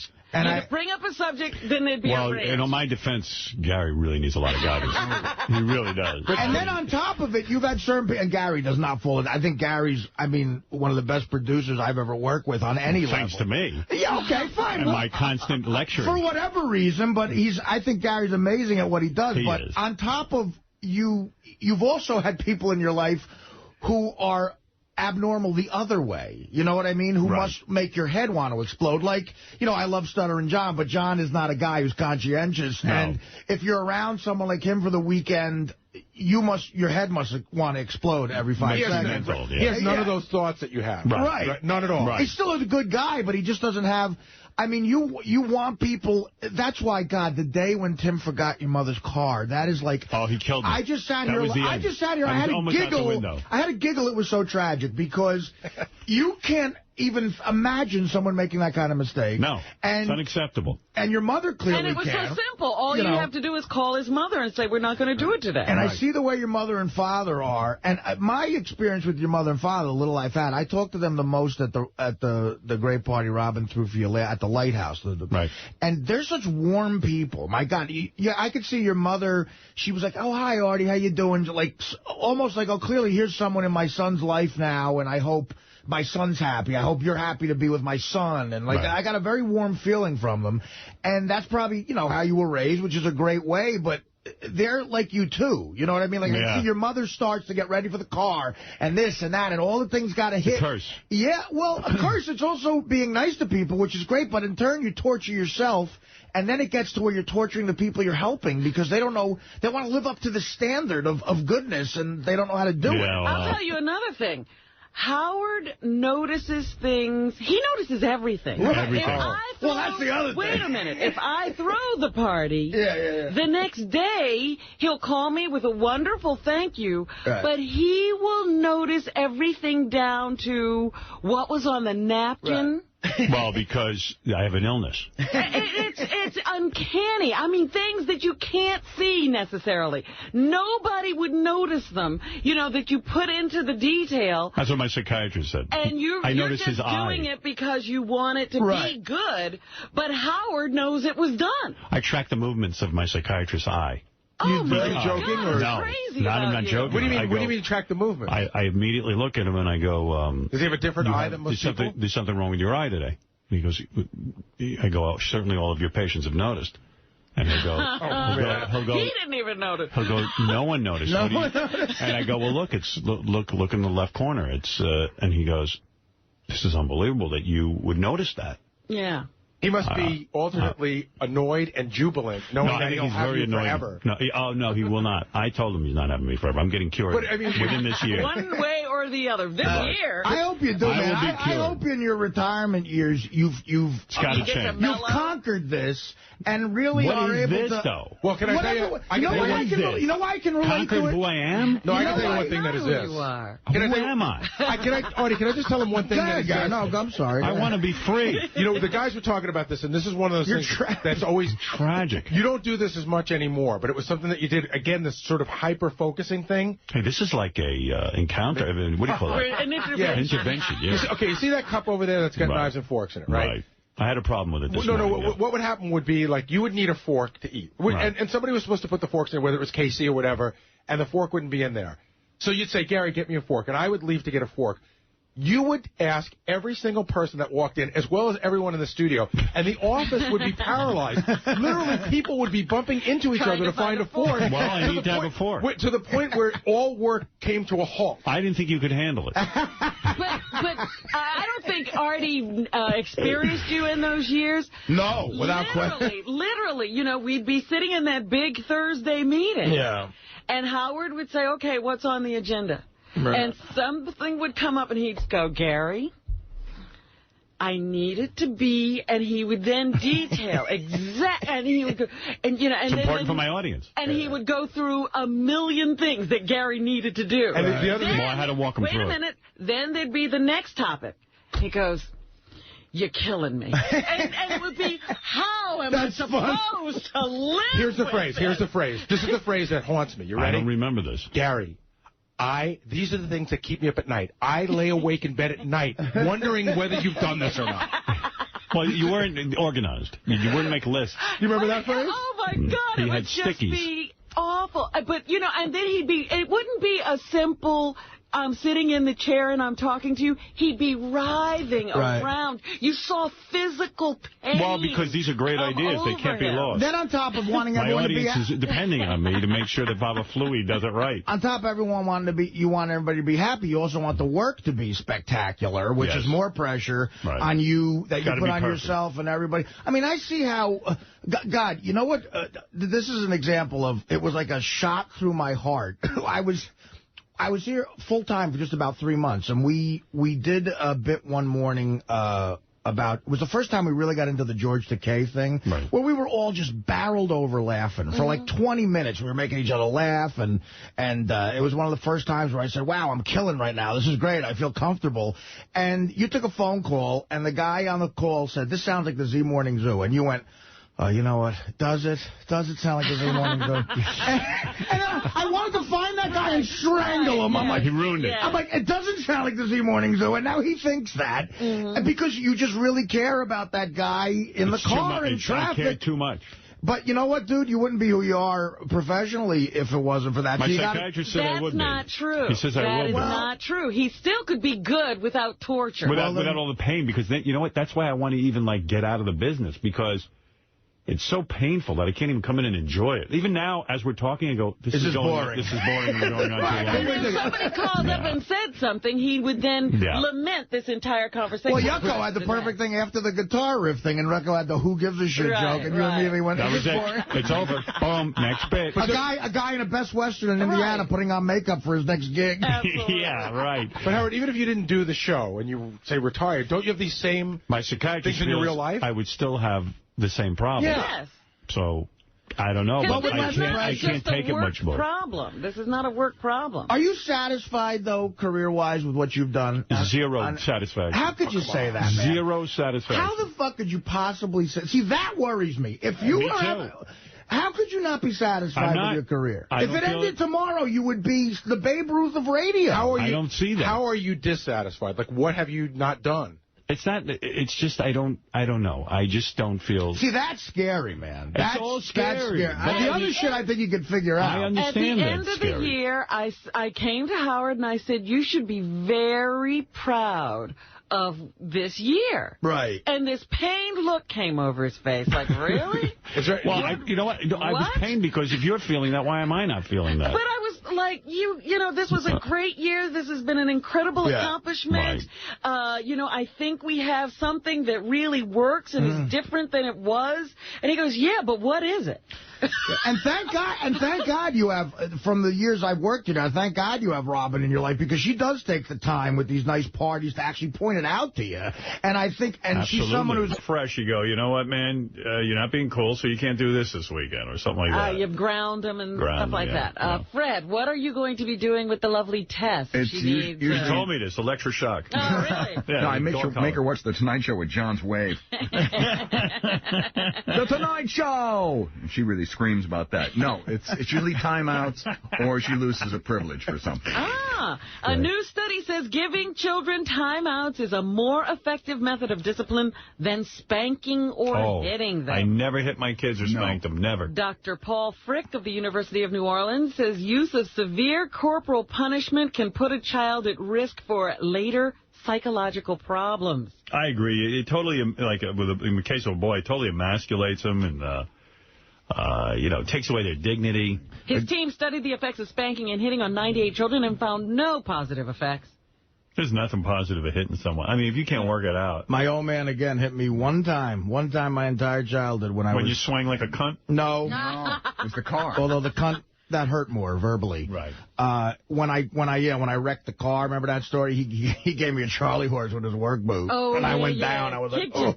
I was 16. I was grown up. I fucking wrecked the car. Come here, stupid. Yeah, right, exactly. If anything's justified. Were you really disciplined at all, Artie? Yeah, no, my mother... It doesn't seem it, does No, my mother had the wooden spoon, man. My mom had a wooden hanger. Really? Yeah. My mother had the wooden spoon out, and man, I feared that. She would run. She had a fucking bucket of them by the stove, and when I did something to piss her off, she'd run for it, and I'd head for the hills, man. Well, you know what you should do now? You should get out a spoon and beat her over the head with it. Yeah, right. He said such measures as timeouts, taking away toys and privileges, and giving extra chores are at least as effective as spanking, with fewer potential harmful side effects. There you go. And in California, a state assemblywoman wants to introduce a bill that would actually make it a crime to spank a child under the age of 3. Really? Yeah, I agree with that. It should be. I mean, if people don't have enough sense, you know, to be able to deal with a 3-year-old, they shouldn't even be having kids. Scott in Boca Raton, Florida. Hey, thanks for taking the call. Hey now, guys. Hey now. I saw Artie. We went to see him twice in South Beach. I sat in the second row the first show, but the second show, he went into a little bit of an onstage, sort of an ad-lib riff, where he talked about what's true and what's not true, and man, he said some of the funniest crap I've ever heard about Ralph. You were great, Artie. We love you, man. Thank you. What do you say about Ralph? Now, a guy... Well, go ahead if you want. I'll say You say it, Artie. Let Artie tell the story. No one tell All right, a guy yelled out... I'm sorry. In the middle of my act, a guy yelled out, "Ralph's a fag." Right. And I just went into this thing. I said, you know what, guys? People come up to me all the time and say what's true on the show and what's just bullshit. And a lot of it's bullshit. It's all bullshit. You know, I'll tell you right now. You know, Howard's not really tall. Robin's not really black. I'm not a fat, drunk heroin addict. It's all BS. The only thing that's true is that Ralph is a fag. Ralph, you're on the air. Go ahead in Jersey. Oh, man, Artie. I mean, it was clearly we were joking around. The guy yelled it out. I didn't go into it, and they laughed at that. But hey, a couple of quick things. You know, Artie, I was just thinking about you. You know, I think you should just go with the whole fat thing. Like, don't torture yourself. I mean, lose a couple pounds. Don't be unhealthy. Maybe like 10, 15 pounds. But, like, you're busy changing billboards, putting different pictures up. Like, clearly you want changing billboards? You want to be that other guy. You're tortured. I didn't change the billboard. I sent in I wasn't changed. I sent in a picture. To do the fat guy thing. Get new clothes. Like, be the big presence. You know, don't try to lose so much. Well, look at that. That's cool. That picture is. That. Oh, wow. Who's that? That's right outside the Lincoln Is that Janice Dickinson? That's outside the Lincoln Tunnel. Like, that's the busiest, like... I wasn't trying to be funny when Janice was here. I didn't know that was her on the cover of her DVD. I mean, it looks like a 19-year-old model. Well, you would say... Well, when did she take the picture? Could be in 1905? I thought it was from her modeling agency, like a model, one of the hot models. Oh. See, Ralph, you do make a point, but the thing is, you're right. This weight, though, is dangerous. Like, I'd have to get to... Because if I lost 20, 30 pounds now, I'd still look like a fat guy. Yeah, you know, like 20, be Hollywood fat. Maybe, like, drop, like, 20 pounds. You still eat all that crap you eat, and you'll be happy. It's hard giving up the food. He's got a point, man. And what do you do when that billboard's up, and then people who don't really know what you look like, and then you I mean, I think they know. All right, Ralph, what do you want, please? Also, I want to apologize to Robin for my comments about her being a newswoman, because clearly she was upset. I hadn't heard the thing about Robin's wrong. I hadn't heard it on the air. When I listened to the replay, she was really upset. I still don't understand why she was so upset, but she's a friend of mine, and I felt bad saying all that stuff. All right, Robin, there you go. Ralph is apologizing. Do you accept his apology, or do you say no way? This is the first time he's actually apologized on the air, so I will accept it. Because a lot of times the guys will say something, go, you know I don't really mean that, but they say it off the air. No, clearly, I thought it was a bit. I thought you were just pretending to be, but you were upset, and I feel bad. Is he a dingleberry and a hanger-on? Well, I absolutely am a hanger-on, and I'll keep hanging. All right, thank you. All right, Robin, go ahead, please. Well, that was a touching moment. Yes, very. The president gave a State of the Union address last night. I hope you said it was a mess. Man, I tried to watch that. They always start off, it doesn't matter what's going on, the State of the Union is strong. We just got a few problems we need to look into. It doesn't matter. And mostly the president... At least the thing that everybody wanted to hear him talk about was, of course, the situation in Iraq and the new plan to include more troops on the ground there. The president says the evil that caused 9/11 still exists, number one. The evildoers. Every success against the terrorists is a reminder of the shoreless ambitions of this enemy. The evil that inspired and rejoiced in 9/11 is still at work in the world. Yeah, because we're not in Afghanistan fighting it. He also says everybody wishes the war was over. Every one of us wishes this war were over. No more than him, I swear. I think now he knows he blew it. Over and won. Yet it would not be like us to leave our promises unkept. You mean your promise?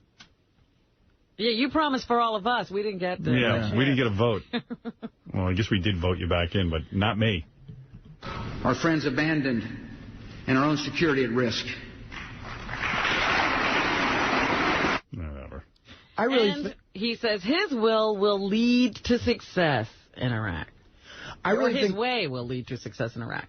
I really think that for the next election, if Hollywood's going to get behind a Democratic, candidate, there really should be some sort of test you have to go through to see how cool of a celebrity you are. Because the uncool ones fuck us up, I think. Like Howard, I think you'd get through. Springsteen, okay, that's cool. Ashton Kutcher, shut up. Stay away. Yeah, because there's a lot of people in this country who just vote the opposite of what that jerk-off says. I guarantee it. My fellow citizens, our military commanders and I have carefully weighed the options. We discussed every possible approach.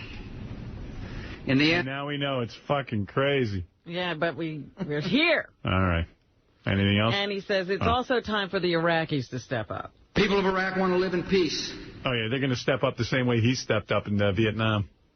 They're not stepping up to anything. They don't know what they're doing over there. They don't even know what to believe. They're scared out of their brain. Well, he's really talking about that government we installed. Yeah, that government. We leave, that government's gone. It's time for their government to act. Iraq's leaders know that our commitment is not open-ended. They have promised to deploy more of their own troops to secure Baghdad, and they must do so. Yeah, or what? No, it's a real mess. It was poorly executed, poorly planned, and poorly thought out. And we're in a lot of deep trouble. The government he installed. Good installation. Beautiful. Anything else, Robin? Well, there was a lot of reaction to the president's speech from both sides of the aisle. Here's Rudolph Giuliani, number 9. He's trying to support his president. The strategy makes sense to me. It makes sense to me that it's an improvement over what we were doing before, which is rather than just pacifying and then holding territories and making sure that they remain that way and giving the Iraqi government the best chance to create stability. However, freshman Connecticut Democratic Congressman Chris Murphy says that the president isn't listening to anyone when it comes to the Iraq war. Number 10. The president continued to show that he's living in a fantasy world. His belief that we can somehow win this war with only 21,000 additional troops in one city runs counter to all of the opinion that he's gotten from his military and from foreign policy experts. It's laughable. That guy just hit it right on the head. It ain't going to fly. It's just a waste of human life.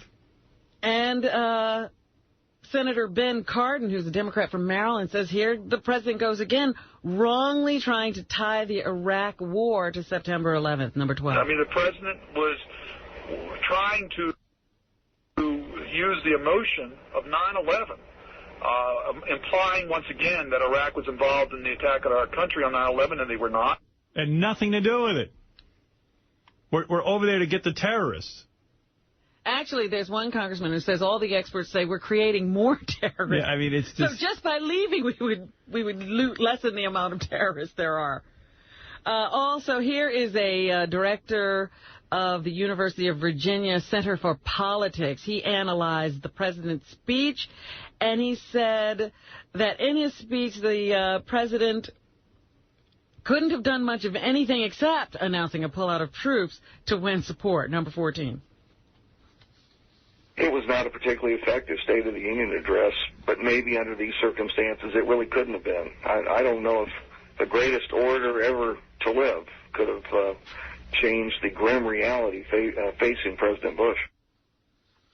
So there you have it. The president also touched on some domestic issues, including wanting to reduce the nation's consumption of gasoline or oil by 20% over a certain amount of time. So the State of the Union is strong, but we have some big problems. He wants to deal with health care, Iraq, and our dependence or addiction, as he said last year, to oil.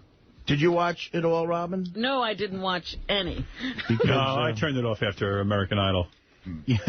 Now, you know how usually the insane with the applause. This was the first time he's talking in front of an mostly Democratic Congress, and it didn't seem as enthusiastic as the last. It's hard to muster up any enthusiasm. Yeah. Hey, where's that tape from American Idol, Gary? What page is that on, real quick? Even the Republicans aren't all that enthusiastic about this surge idea. Right. On the JD page in the far right in yellow.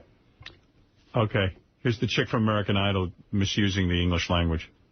Meanwhile, another Memphis belle was headed into the auditions. My style is very important. It has to be. No, it works in with my confidentiality. It boosts my confidence in many, many ways. That's pretty good. Now, she could speak better. I didn't think the statement about Jamie Foxx earlier was true, She's but a bad this role woman model. could speak better. Robin, is there any other news that you need to get to, please? Yes, the little boy, he's now a 15-year-old boy who was kidnapped 4 years ago, who was just returned to his Missouri family. Well, that family just received a windfall. They were given a 4-bedroom home. Nice. By the McBride and Sons Homes Company. Hornbeck's aunt, Sherry Frazier, says they are speechless at the news. I bet. This new home will allow the family to focus their time and energies on the needs of Sean as and how to get him back on Oprah. he begins the road to recovery from this ordeal. It will allow them a fresh start for their family so they can begin making new memories in a safe and comfortable environment. What was the company to give him the house? I said it was McBride and Sons Homes. Great ad for that company. Absolutely. They also sort of have an explanation for the whole Oprah thing. They say that Oprah Winfrey, Negro woman from the South. Over the years, they had been supported by a number of people, and they just wanted to say thank you. And they thought that was the most appropriate way, I suppose, to do it, to go on Oprah. That's a good explanation. Yeah, you have to thank Oprah. Well, I guess they were using Oprah to thank all those people we didn't see. And how nice of Oprah to accept that responsibility. She could be used like that. To hustle that kid out in front of a national audience as soon as he got back from 4 years in captivity. I'll help you thank them. Yeah. Come on. Anything else, Robin? Governor McGreevey wrote a book about having to come out of the closet after he was a fag. accused of sexually harassing one of his subordinates. Governor McCreepy. He made that resignation speech. What are you, a homo? Resigned, wrote a book, and then he went on Oprah, and now his former wife is going to write a book as well. I'd rather read her book. She says that enough already. She's been asked over and over again about the whole situation, and her story, her side of the story, has never gotten out there. So now she's going to put it all down and put it to rest and hope people stop asking her what it was like. I will death it, cocksucker! She's married to a gay governor. Anything else, Robin? Saddam Hussein's corpse went on a little tour. Yes. Before he was actually buried. There's more video that has surfaced on the internet of the ambulance ride that took Saddam Hussein to his burial site. He was at the Luxor in Las Vegas for a weekend. Apparently it made a number of stops. Yes. So that, I guess, people could see it like a trophy corpse. Guess what we've got in the back of our truck? Come here. The space shuttle? Every time. Take a look. What? Take a look at what we got. The body is shown splayed out on a gurney in a white cloth body bag in the back of the ambulance while gawkers crowd around it in a Baghdad street. So. Nice. More videotape of Saddam Hussein. Great success. What's the #1 dog in the country, Howard? Labrador Retriever. You are absolutely right. Actually, it's the Golden Retriever, isn't it? I thought it was Labs. I thought Labs are the #1 dog. Most people have a Lab. You're right. Labrador Retrievers are #1, but #2. I was shocked. I remember reading a list like a while ago that it was some dog, but now I think it's like a poodle or something. It's the Yorkshire Terrier. Oh, Yorkshire Terrier. Terriers are tough dogs. I mean, anything terrier has a lot of energy. I mean, you got to have a yard and the whole thing. Really? Even those little? Yes. They're pretty little. Terriers mean terrible. They're terrorizing you. But I mean, if you got a situation where you want a dog that can exercise a lot, then that's the one for you. Yeah, the people from the Kennel Club say many modern dog owners prefer a portable, pint-sized pet that fits their modern, fast-paced lifestyle. I'm amazed how few people research really what they're getting. In other words, they see the dog and they go, "Oh, that's a cute dog." Like my sister got years ago. The dog's no longer alive, but the dog was a bearded collie. Bearded collie, that's right, like a herding dog, a sheepdog. It needs tremendous exercise. My sister didn't have enough time to. That dog had so much energy, Why did she get the dog? Because she thought it was cute. She loved the dog and everything, but the dog had too much energy for her situation. You've got to read about the disposition of the animal. Well-bred dogs have a disposition. Like I was in the city. I said, I'm getting English Bulldog. They don't hardly need exercise. They hardly need any exercise. I know how to say it. I'm a role model. But the fact of the matter is they need very little exercise, and that's what I was into. But people go, "Oh, I was going by the pet store and I grabbed a dog." First of all, buying from a pet store is like sinful. It is? Yes. Because most of the breeders are, well, I don't know if you care, but I do, but I'm saying the breeders aren't the most always reputable. You don't know where they're really coming from, these animals. A lot really, from all pet stores. A lot of them aren't purebred, even though they say they're. I don't know. Not only are they not purebred, sometimes they are not well. Right. But you're making it sound like that's the rule. And then people give them up, and they end up at North Shore Animal League or something like that. Or perfectly good dogs end up at North Shore Animal League because people are bored with having an animal. It's a nightmare out there. So what you got to do is research what it is you want in terms of disposition, not looks. You don't buy the dog for looks as well. That can factor in. People make the same mistake with wives. You can't get a high-energy dog if you're a fucking fat, lazy slob. Hey, let me tell you something. Dana got this enormous fucking dog, and I told her, I said, couldn't you at least gotten a smaller one? Because I do have a modern, fast-paced lifestyle. Right? No. It's like Janice Dickinson. She looks good. You want to fuck her. Yeah. But she's too much trouble. Right. No, after the dog-women, comparison is very accurate. Yeah. But a lot of people you see, they like these portable dogs that you can stick in a purse. Well, that's okay, but get one with a disposition that suits you. I don't know. I didn't think anybody thought those dogs needed to have a disposition to be concerned about because they were so little. No.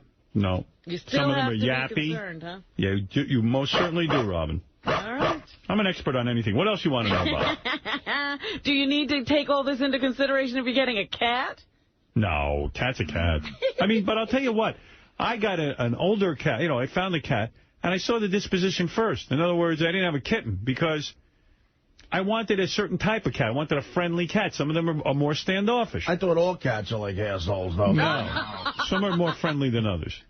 Some can actually, like, kind of bond with you. I'm bringing my cat in here. You'll fall in love with my cat. Well, I mean, they're cute, but, you know, you want a cat who's willing to blow you. You know, I can find you that. Take it easy over there. Yeah, I'm kidding. I have a bagel high. Anybody else have anything to say, or can Robin continue? Convicted Watergate conspirator 𝗦𝗵cie𝗄𝗿 has died at the age of 88. God, I love him. He died yesterday at the North Shore Hospital in Miami following a lengthy battle with pneumonia. He had a distinguished career as a World War II vet and a CIA officer. As a consultant for then-President Richard Nixon, Hunt and another Nixon aide, G. Gordon Liddy, plotted to bug the Democratic National Convention or their committee headquarters in Washington's Watergate Hotel. 5 men were arrested trying to burglarize the DNC offices on June 17, 1972. Hunt eventually pled guilty to wiretapping and conspiracy charges and served 33 months in prison. He said he was never in Watergate, yet it was always linked to his name once it happened. Very nice. He did time. He did his time. Yep. 88 years old. He was also a novelist. Yeah, he wrote spy novels. Yeah. Anything else, Robin? The Academy Awards were announced yesterday, and people are reacting. If Bobble doesn't win, I won't come to work. You're going to what? Babble. Bobble. Babble. Sorry. Let's see. Alan Arkin from Little Miss Sunshine. He was great in that. He was nominated for Best Supporting Actor, and he says this is his definition of a loser. What number? Actually, I don't have that one. So I didn't forget think you that did. one. He didn't hold up a picture of me, did he, Robin? I had that yesterday. The Vegas odds makers are in with their assessment. Here is John Avello to talk about the favorites, 2-9. All right, John Avello, everybody. Love these guys. The leader for the Best Picture is The Departed. For Best Actor, Forrest Whitaker. For Best Actress, Helen Mirren. And for Best Director, Martin Scorsese. Scorsese.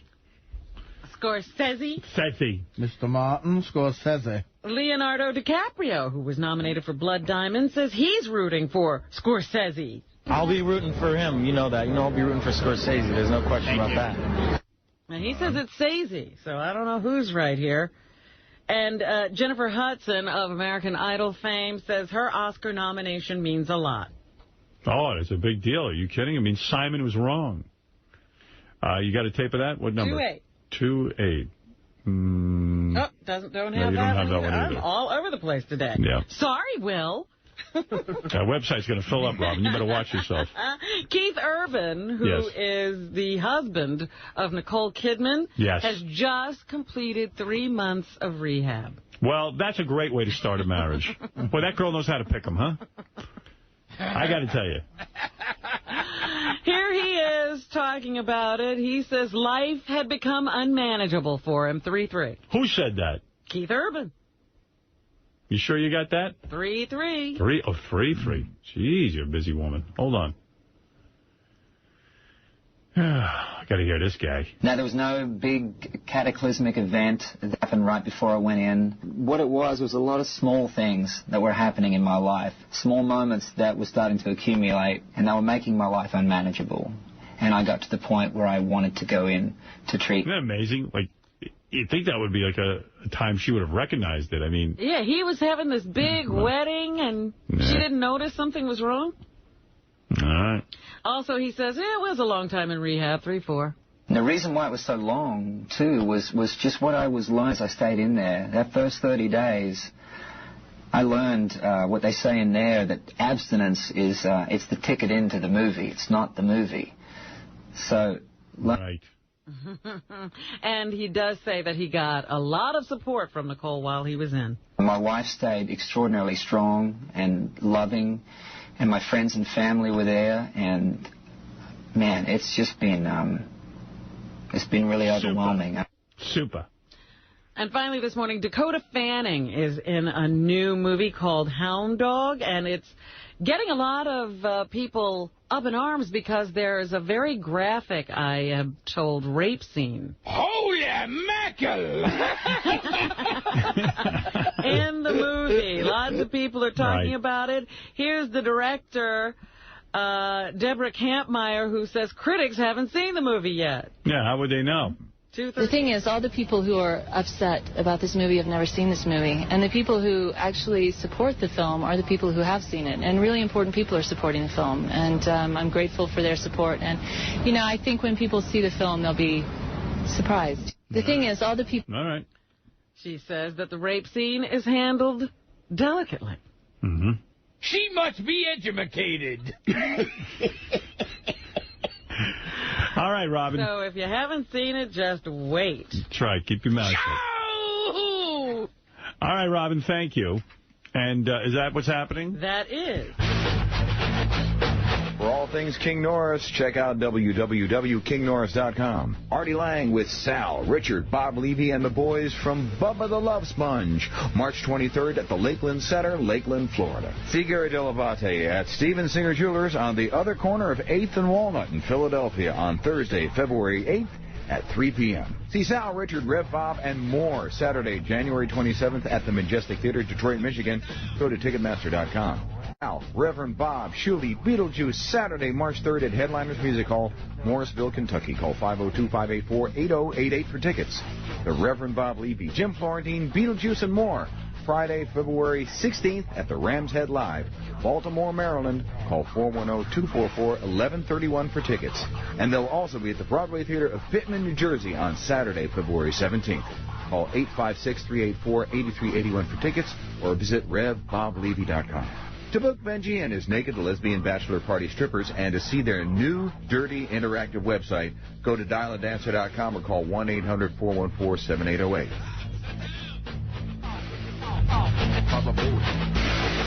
Oh, that's good.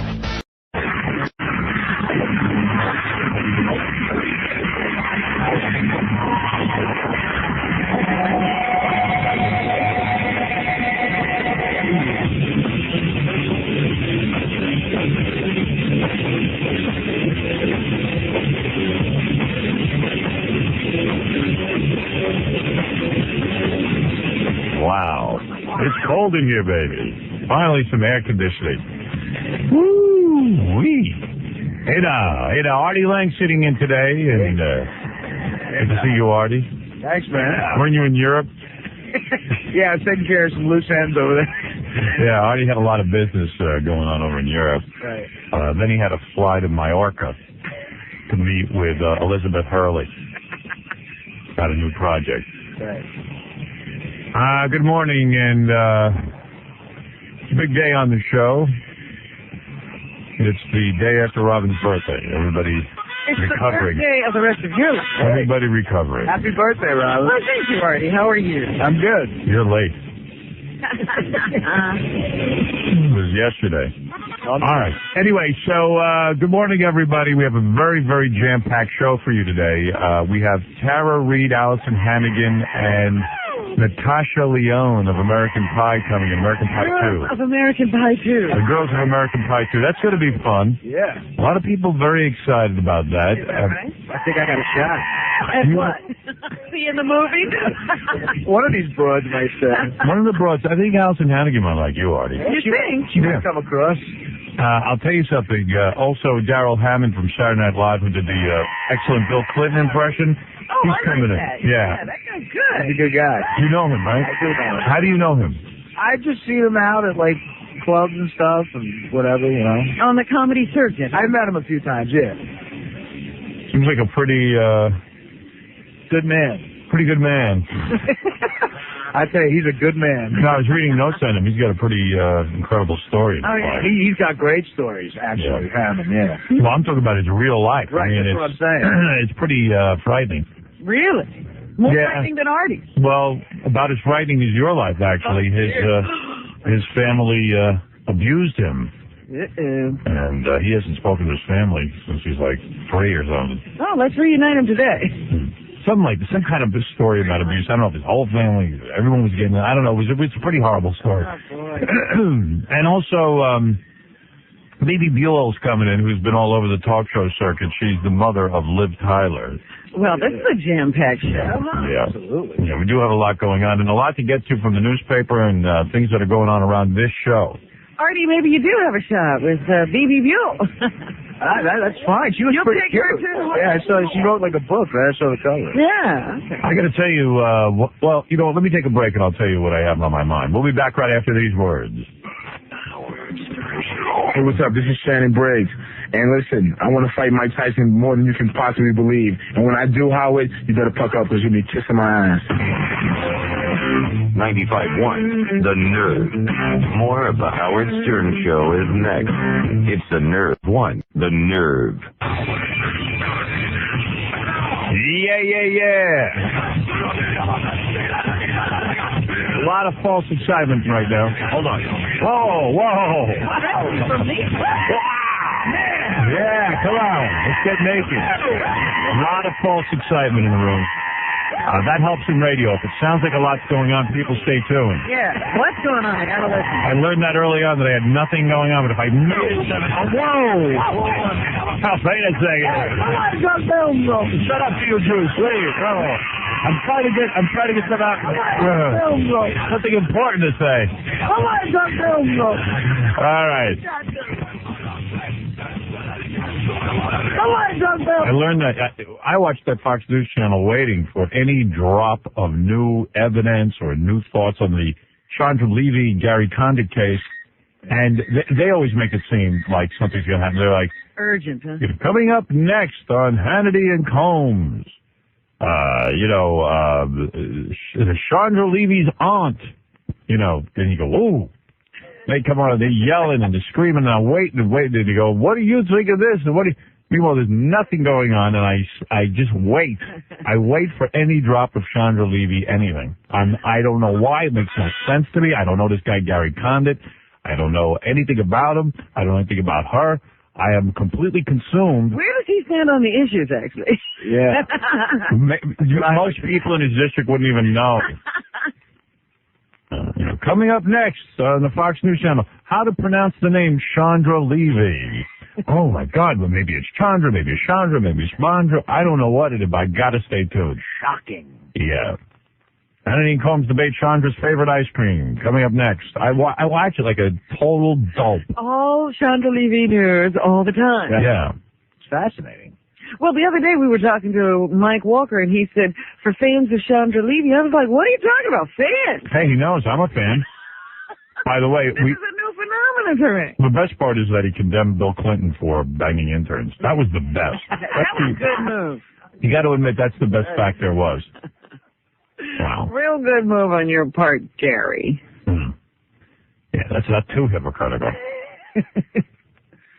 Howard Stern putting out a movie about how great his marriage is and then being divorced. That's hypocritical, but you take the cake. Coming soon, The Rock, Sal Pacino, Mark Wahlberg. That's right. Sal Pacino. Sal Pacino. Is that what you said? You're trying to run that by me. The father of Al Pacino. Sal Pacino was an extra on the Norm Show. Really? Is that the saddest thing you've heard? Yeah.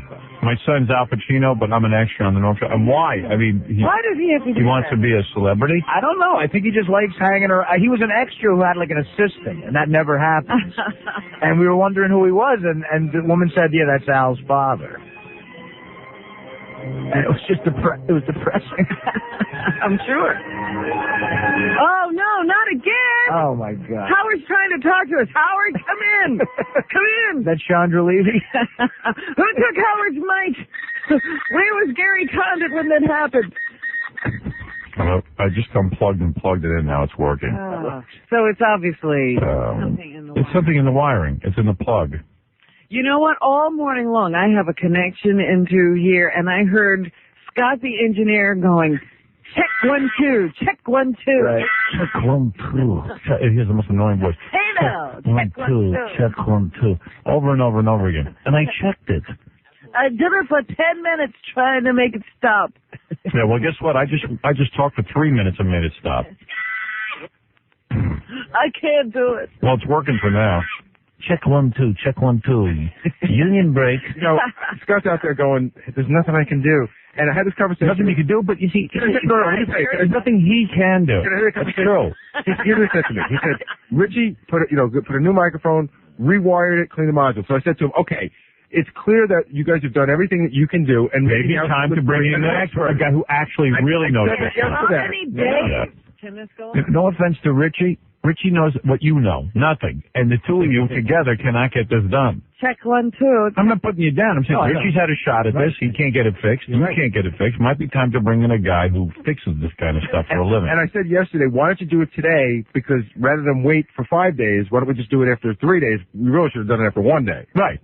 Now's the time to say, you and Richie, as good as you guys are, and you're the top guys in radio, it might be time to go to 2 other guys. Right. Maybe you need a special. Right. You know, whenever Mo and Larry couldn't figure something out, they went to Curly. No. All right? Curly was the expert. And here's what you need to do, because see, Scott's not really the guy that makes the decision, so he'll go and talk to Richie, and then he leaves. But you have to press Richie harder, because you're the one who takes the crap in the morning. You know what I mean? Now, why don't you go to Tom? Because Tom, evidently, even though he hears this every morning going on that the microphone doesn't work, chooses to lecture interns on skin cancer and the dangers of golfing without sunblock and putting sunblock on. That is what he does. Actually, he's putting on sunblock under his clothing. He doesn't have time for this. And also, he was in the halls yesterday talking about the dangers of smoking as well. Oh, really? Yeah. He missed me on that one. So tell Tom, from me, that the microphone now hasn't worked an entire week. It's not funny. It cuts out fun. And this kind of thing. And while we have full faith in Scott and Richie in every area of engineering, they are stumped. I'm saying they're stumped. And it is time to hire a top guy in the industry who works on these kinds of pieces of equipment. And that he should be alarmed that it's not working. That's all. All right. So you see how he copes with that. It might cost him some money, tell him, but, you know. In the long run, he gets a show. In the long run, I can talk, and then the show will be on the air, and maybe that makes sense for him. Unless we want to keep my microphone off, and blah, blah, blah, blah, blah. Okay. All right, let's move on. Because a guy called me yesterday, he says, Howard, why are you complaining about the equipment? How about I can't get on the air? Somebody actually asked you. Yeah, so why are you doing that? I said, well, what do you want me to do? That microphone doesn't work. Pretty important. Tara Reid, Allison Hannigan, and Natasha Leon of American Pie 2 are coming in. Big debate over who's hot in here. Really? Yeah.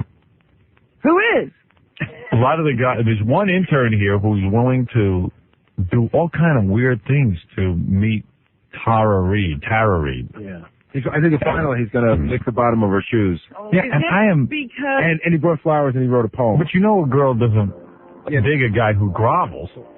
Maybe he thinks she's desperate, you know, like she's just coming off the Carson Daly thing, and she must be so out of it she'll even accept him. She's on the rebound. Yeah. It's the Ganji, what's that girl's name from 90210? Tori Spelling. Yeah, the Ganji Tori Spelling thing. She needs a regular guy. Right.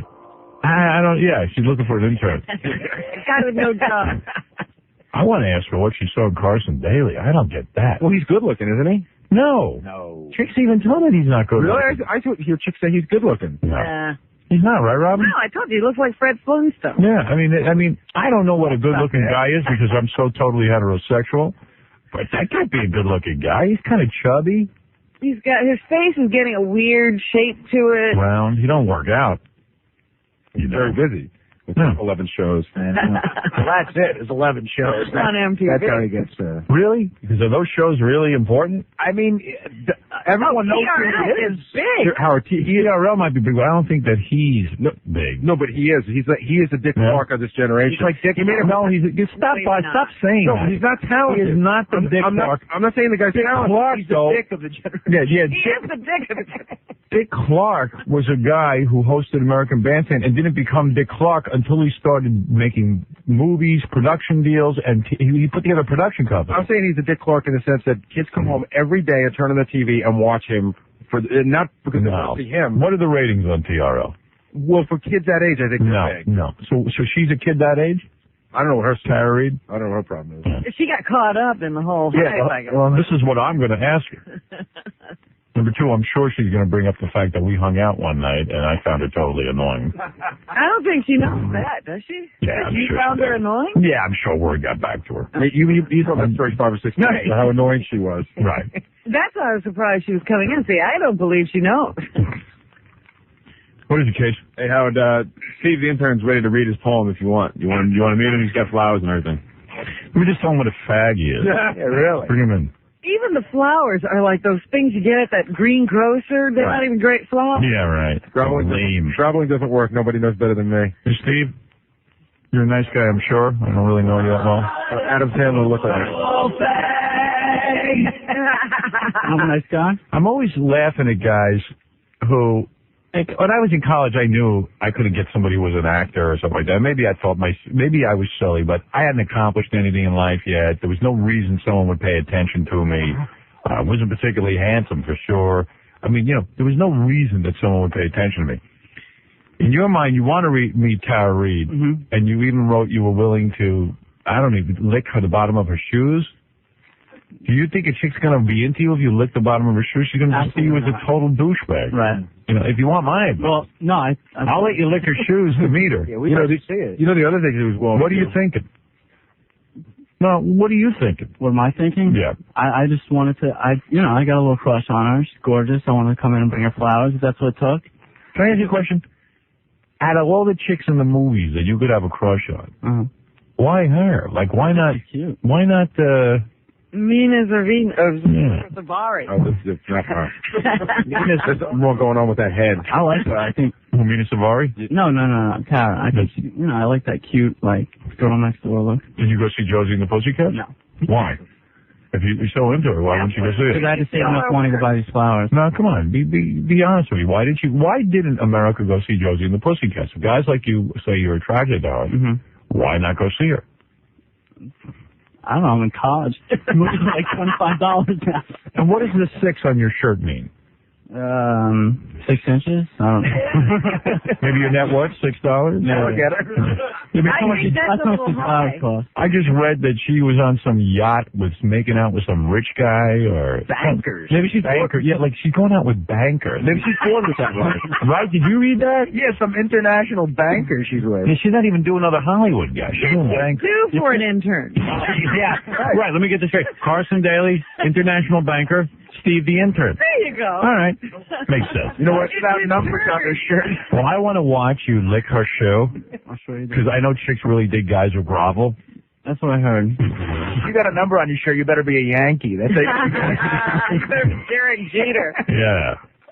Your best bet is to knock her out in the hall and jump her. Yeah, maybe kidnap her. Do the caveman move, drag her by the hair around the station. I was thinking about pulling like a Gary Busey move, you know? Yeah, a tagger. It does work. He had Robin. That's what He did dry hump her. Yeah. That was great, by the way. You enjoyed it. Did you watch it? Yeah, as a fan of the show, I just want to say that was great. Oh, man. How silly did that look? You know, Howard, I actually didn't really, I don't want to particularly lick this girl's shoe. Actually, I gave Gary a list of some other stuff I would do. Yeah, you wanted to go through Times Square with a megaphone and scream out that you have a small penis. Yeah. And then he said he would let you pepper spray him. That one. You want me to pepper spray you in the eyes? Sure. Have you been, Before you meet her. No. have you been pepper sprayed? No. Why would you want to go through that? I'd rather do that than lick her shoe, actually. Well, you're a good-looking guy. I bet you get girls. I mean, what are you talking about here? Pepper spray your eyes. Not hot enough for pepper spray. Pepper spray. You know what that does to you? I was going to do that anyway, regardless of how. Why? You get pepper I thought sprayed. it'd be funny. I thought it'd be funny. You thought it'd be funny to get pepper sprayed? But it'd be funny for the show. It's hilarious. Yeah. I thought it'd be funny for the It show. is funny. I saw that jackass guy do it. I laughed my ass off watching him writhe around in pain. Yeah. Right, but he's getting paid. At least he's got a gig. He's not going to get to say hi to Hey, sorry. Yeah, he's not even getting. You should get the bang Tara Reid for getting pepper sprayed in the eyes. I've gotten pepper sprayed for way hotter. You want to set that up, Howard? What? Banging her for the pepper spray. We can't do that. Oh, We don't okay. deal in that. Are you going to win the lottery soon? Tell you what, I'll let you meet Tara Reid if you let Casey golden shower your hand. Casey's going to golden shower your hand, all right? It's a big deal. You do that? It's a big deal. Casey, drink a lot of water today. Need some broccoli. Some asparagus. Ooh. All right? You want to do that? It's Tara Reid. Come on, man. You love Tara Reid so much. Yeah, sure, whatever. You gonna do it? Man. Wow. It's crazy. Casey's not really going to do it. Oh, Casey will do it. He's done that to plenty of guys. You want me to golden shower his hand? Anything for the show, dude. Just All right. It's the basement of your frat house. Yeah. Do I have to tell everyone how small he is? Sure. Okay. Then it's the deal. No way, we go for rounds. No, I'm for real. Get ready, Casey. This for real? This is going to be the funniest thing ever. It's going to be a superfecta. Yeah, at least Tara Reid might like that if she's a little kinky. Go, hey, this guy's a disgusting golden shower. I'm sorry. Hey, Did she take a golden shower on my hand? No. No. She can't take a golden shower on your head. You don't get to meet Tara Reid for doing something you want to do. Yeah, that's right. That's how it works. Okay. You don't even get to meet Tara Reid till you complete the town. I gotcha. Right. We're not sure you're going to meet her anyway. Casey, where are you going to golden shower in his hand? The men's room. Dude, I don't want to do that. Finally, we get to do something cool. Here's what you do. I know what Casey's problem is, because Casey and I have a bet going where the same thing's happening. And, I said that if he had to do that, it would be so embarrassing for me because I don't want to see what he looks like. Right. So you blindfold the kid. Yeah, you got to blindfold him, put your hand out, and you can't look at Casey. Yeah, I don't care about that. It's where are we gonna do this? At Belmont. In the men's room. Belmont. We do it in the men's room. Howard, can we do that at Times Square? What? Have Casey. No. Okay. That's against the law. You want that? That's the real dream. That's the real dream. Yeah, he's not getting his full dream. You're getting off easy. You're doing it in a private bathroom. All right, Casey's going to golden shower you later on the hand. We got to do it soon, Howard. She's coming in 20 minutes. I'm really looking forward to it. So, Case, go do it now. Blindfold him. Go drink some coffee or something. Go ahead, go have a couple drinks. Load up. Load up, pal. Chug a lug. Yeah, chug a lug, Golden Spring. All right, I do, man. Quick. Can you go number 2? Oh, I'll do it. What? If it's for the show, I'll do it. Good. no, it's not for this. But I don't want to. It's kind of gay. Nah, that's not gay. Yeah, it's not gay at all. on the list of gay things you've done, it's low on the list. Yeah. Yeah. Gay is tanning Kiss a bed. guy. Yeah. If we asked you to kiss a guy, that'd be It's wrong. not as gay as riding on a float at the gay parade. But gay is tanning in a tanning bed. He does. No. Casey likes these pranks. I know that. He and Buckethead used to do this all the time. I know. Buckethead. Yeah. Casey, pretend his hand is your bed. Him and Buckethead used to do it to the Jews. Let's go get some Jews. Buckethead! Hey, Buckethead, I seen a Jew. When did I turn into a redneck? Time for golden showering. When you got a friend named Buckethead. Buckethead. All right, go ahead and go drink some water, and so Steve the intern can meet Tara Reid. This show's the best. It is the best. We're gonna do this quick, Case. Right. All right. I can't believe he's objecting. That's how Carson met her, isn't it? I want to say a few words about some things I've seen in the newspaper. Number one, on the front page of the Post, and this is a pet peeve of mine. On the front page of the Post today, they have exclusive photos, first photos of Mariah Carey coming out of her mental health clinic. Is that wrong? Yeah. It is wrong. And on the, why. I'll tell you why. On the inside of the Post, this photographer whose name he proudly puts on the picture.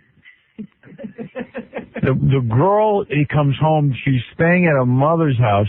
In the backyard, she walks out in her pajamas. The guy must be hiding in a tree or at a next door neighbor's house. And he photographs her in her backyard in a pair of pajamas. Yeah. Now, you gotta be the lowest skunk on the planet to do this. I've been the victim of it.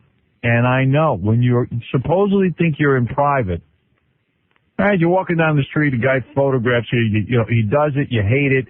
Because, you didn't go out there to take pictures. You don't want to draw attention to yourself, whatever, but you got to put up with it. Just get out of a mental hospital. Yeah. I mean, the girl just got out of a mental hospital. You know she's frantic. And I'm as quick to make fun of that situation as anybody. Certainly. But the fact of the matter is, She goes to her mom's house. All right. They say listen to what they're saying now. She was so wacky the night they committed her that she was breaking plates and glass on the floor, smashing them wildly, and then jumping on the plates and the glass, cutting herself on her hands and feet. Really? Yeah. Yeah. How do you recover from that? So, yeah. She went so berserk, the mom called 911 and said, I can't get my daughter under control. Quickly, please come. And, that's pretty frightening. That's frightening stuff. So they put her in the mental hospital, or whatever they're calling it, the relaxation place. Yeah. Where she's going to get over her exhaustion. Exhaustion, they're calling it. And exhaustion is a real nice way of saying, nervous breakdown. Yeah, she's crazy.